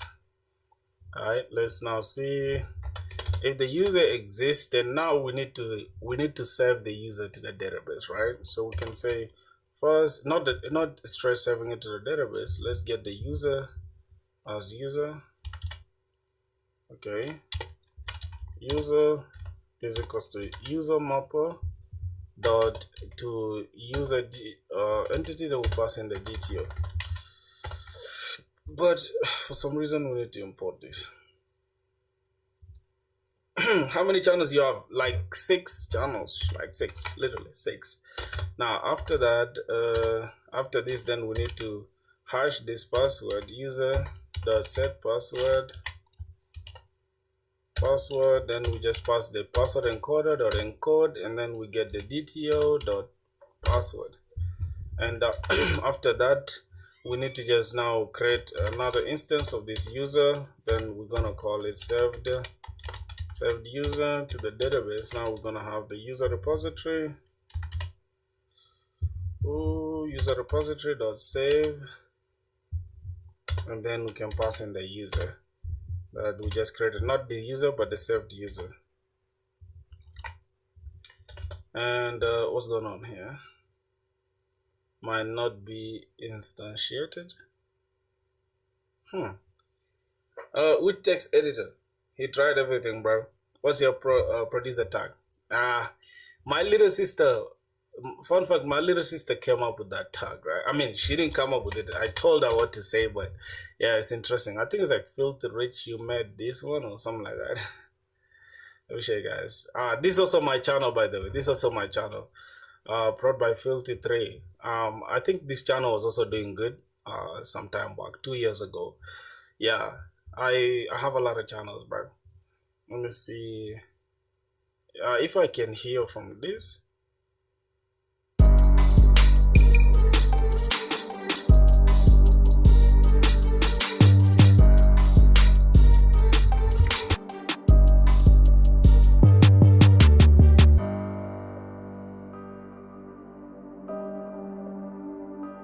The tag will come through now. Hold on. I think the tag will come. You made this one? Yeah. Started one, yeah. Oh, we got all the nigga had a shit. Whatever. Hey, somebody's saying, when did I start learning Java? Java, 50 days now, almost 60 days actually. 60 days learning Java for sure. 60 days now. Let me see. Saved user to the database. Okay, here first we convert to the entity, convert the DTO to entity, and then from there we make sure we encode the password. We hash the password, right? And then we have user, saved user is equals to repository.save. We have to return okay, repository.save.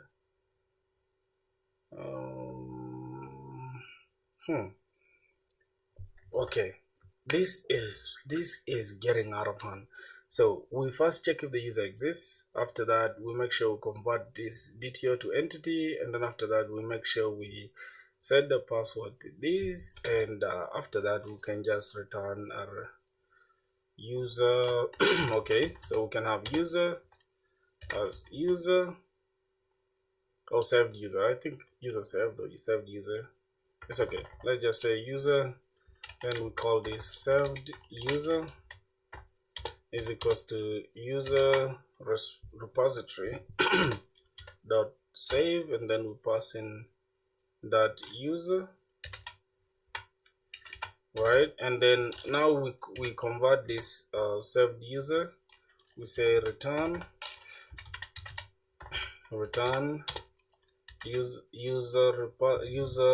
user mapper dot to response DTO, then we pass in the saved user.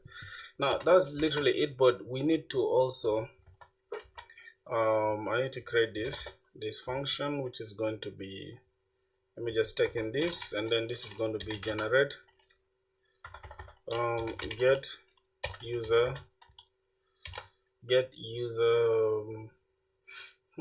user response DTO. Okay, just like that. Response is this response? Yep, response DTO. Okay, just like that. Get user response DTO, then we pass in the saved user. Now we need to create a private method for that. Private, and we're just gonna take the user response DTO, and we say get user response DTO, then we pass in the user as user. And finally, we can just come and create a map, and then this map will take a string and an object, which is going to be claims. I'm gonna call this claims is equals to new hash map, and finally we can just say claims.put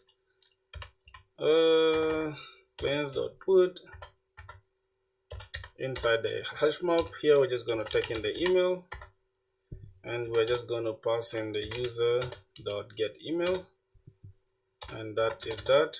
Finally, we are just going to create a string token, we call it JWT, right? And then we're gonna import, we have JWT here, private final JWT service as JWT service. Then we can say import JWT service dot generate token. Then we need to pass in claims, and also user.getEmail, not username, just email. And finally, we need to just go ahead and print out that, right? S out, print out the token, right? Just gonna have token is equals to token, and then finally we can just return. We can return user mapper dot user response. Then we pass in that user, and that is that. Then we need to just use it here. It's okay. It's already used. Now that is that for that. Now we need to just create a login one. If I go back to let me close this. Let me close everything here to Java. We need to open just the controller. As you can see, we have the post mapping done. We're just going to do the post mapping right now, the user registration, and that is going to be it for today's stream, my brothers. Okay, user. Now we need to just log in a user. Logging in a user is going to be easy. Let's go just to where is it? Okay, close this JWT service, post service. All right, so we're just going to deal with these two. Here we are going to copy almost the same thing, right? We're going to have a post mapping as well. It's going to be this time /login, and we are going to have a public response entity. Is going to take in user response DTO. We're just going to have login user, and first we need to make sure this is valid, and we need to also pass in the request body. Now instead of create user DTO, right, we have it here inside the models, DTOs, and the user is going to be login user DTO. Okay, so login user DTO as DTO. So that is that. What's going on here? Login user DTO. Can you invite me in your live stream? I don't think that's possible. How is that gonna be possible, my brother? Can you invite people on live stream? I have no idea. How do you do that? Login user DTO, for some reason it's not there. Let me try to self delete it. How is login user not there? Wait, I think IntelliJ is tripping, right? Let me just delete this for a second. Let me just stop this. I think I have so many tabs open, that's why. Let me remove this. Oh yeah, you gotta join the Discord, by the way, my brothers. Yeah, I gotta join the Discord using Discord VC or for real. But we're about to end the live stream though. You should have come early, my brother, for real. I just want to wind up right now. After I finish this part, then I'll call it a day, you know. Tomorrow you gotta lock in on the stream, then we can do whatever you want us to do, my boy. Response entity, we're gonna take in the user response DTO. This time it's gonna be login user, and then we can make sure it is valid, and also we are getting the request body. After that we get the login user DTO, good, as DTO. Yeah, sometimes this IntelliJ can trip, right? Now let's get the user response DTO as response is equals to, we need to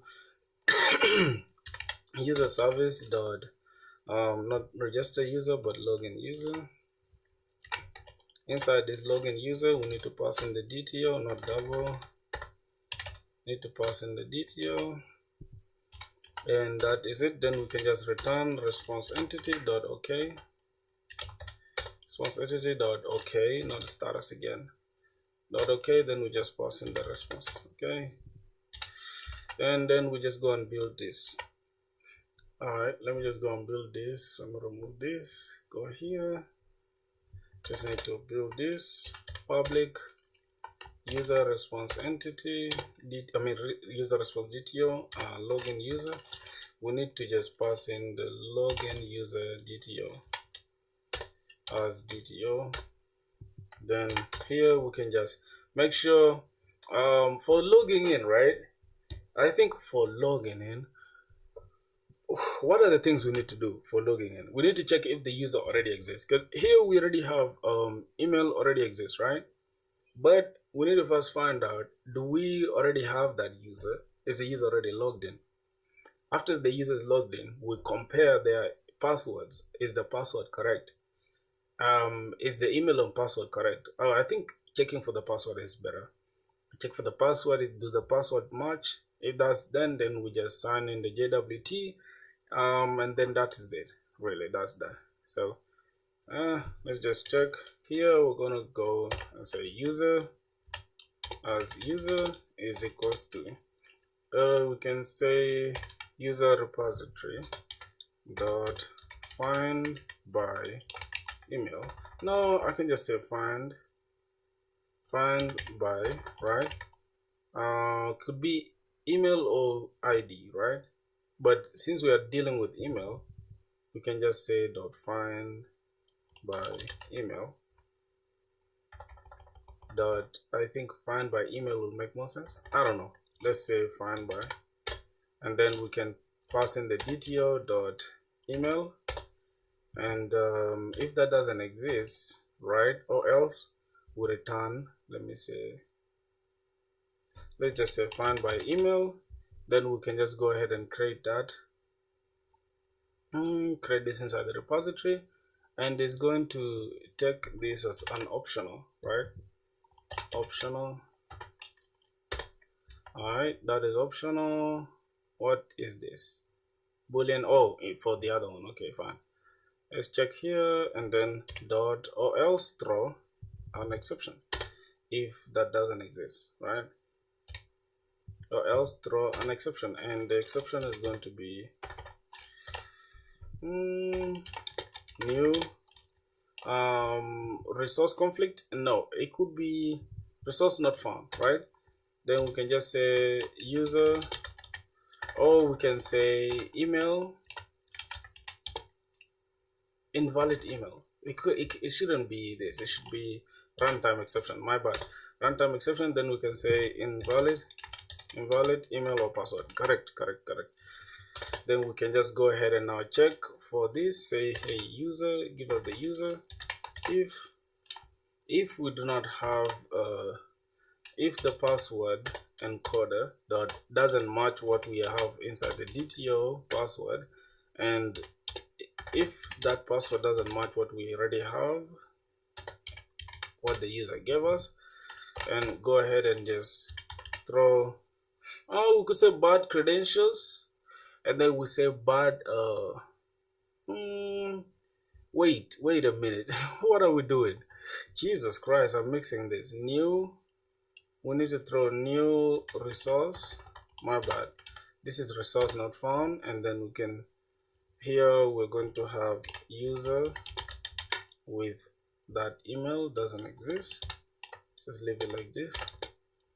Let's get the DTO dot email with that email doesn't exist. Okay, you can just say doesn't exist, something like that, right? And then here we need to throw new. If this is okay, then we can throw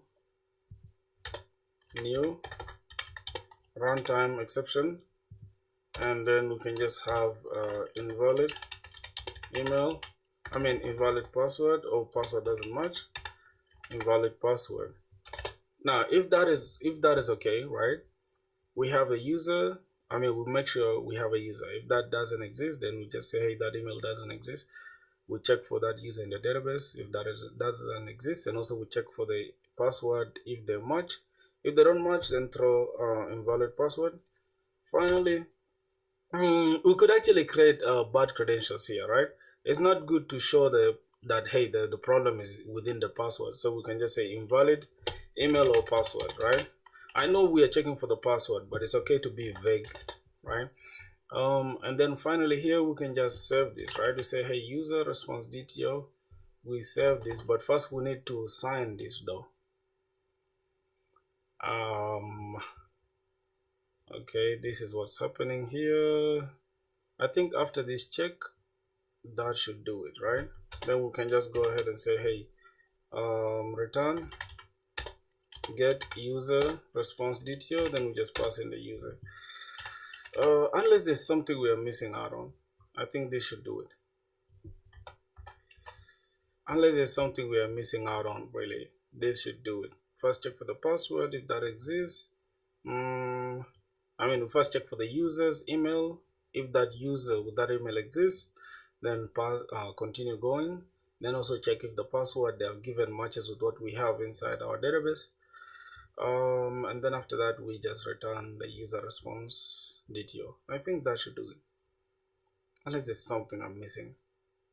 If there's anything I'm missing, need to show us when we try it out. Okay, I think that is that for the user service. Tomorrow when we come back on stream, my boys, we shall do the rest. Okay, that should do it, man. Right now, what's going on here? Change the parameter to string. Email. Okay. What's going on here? What's really going on? Remove parameter. Wait a minute. This is confusing now. Wait, but what's going on here also? Oh, we need to pass in DTO dot email. Okay, I think that should do it.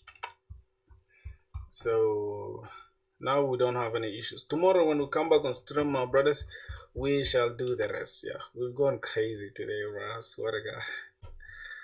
Alright, I'm gonna get off stream now. Let me see. Do you guys want us to try it out? Should we try it out with should we try if the user can log in and log in with email and password? Should we try?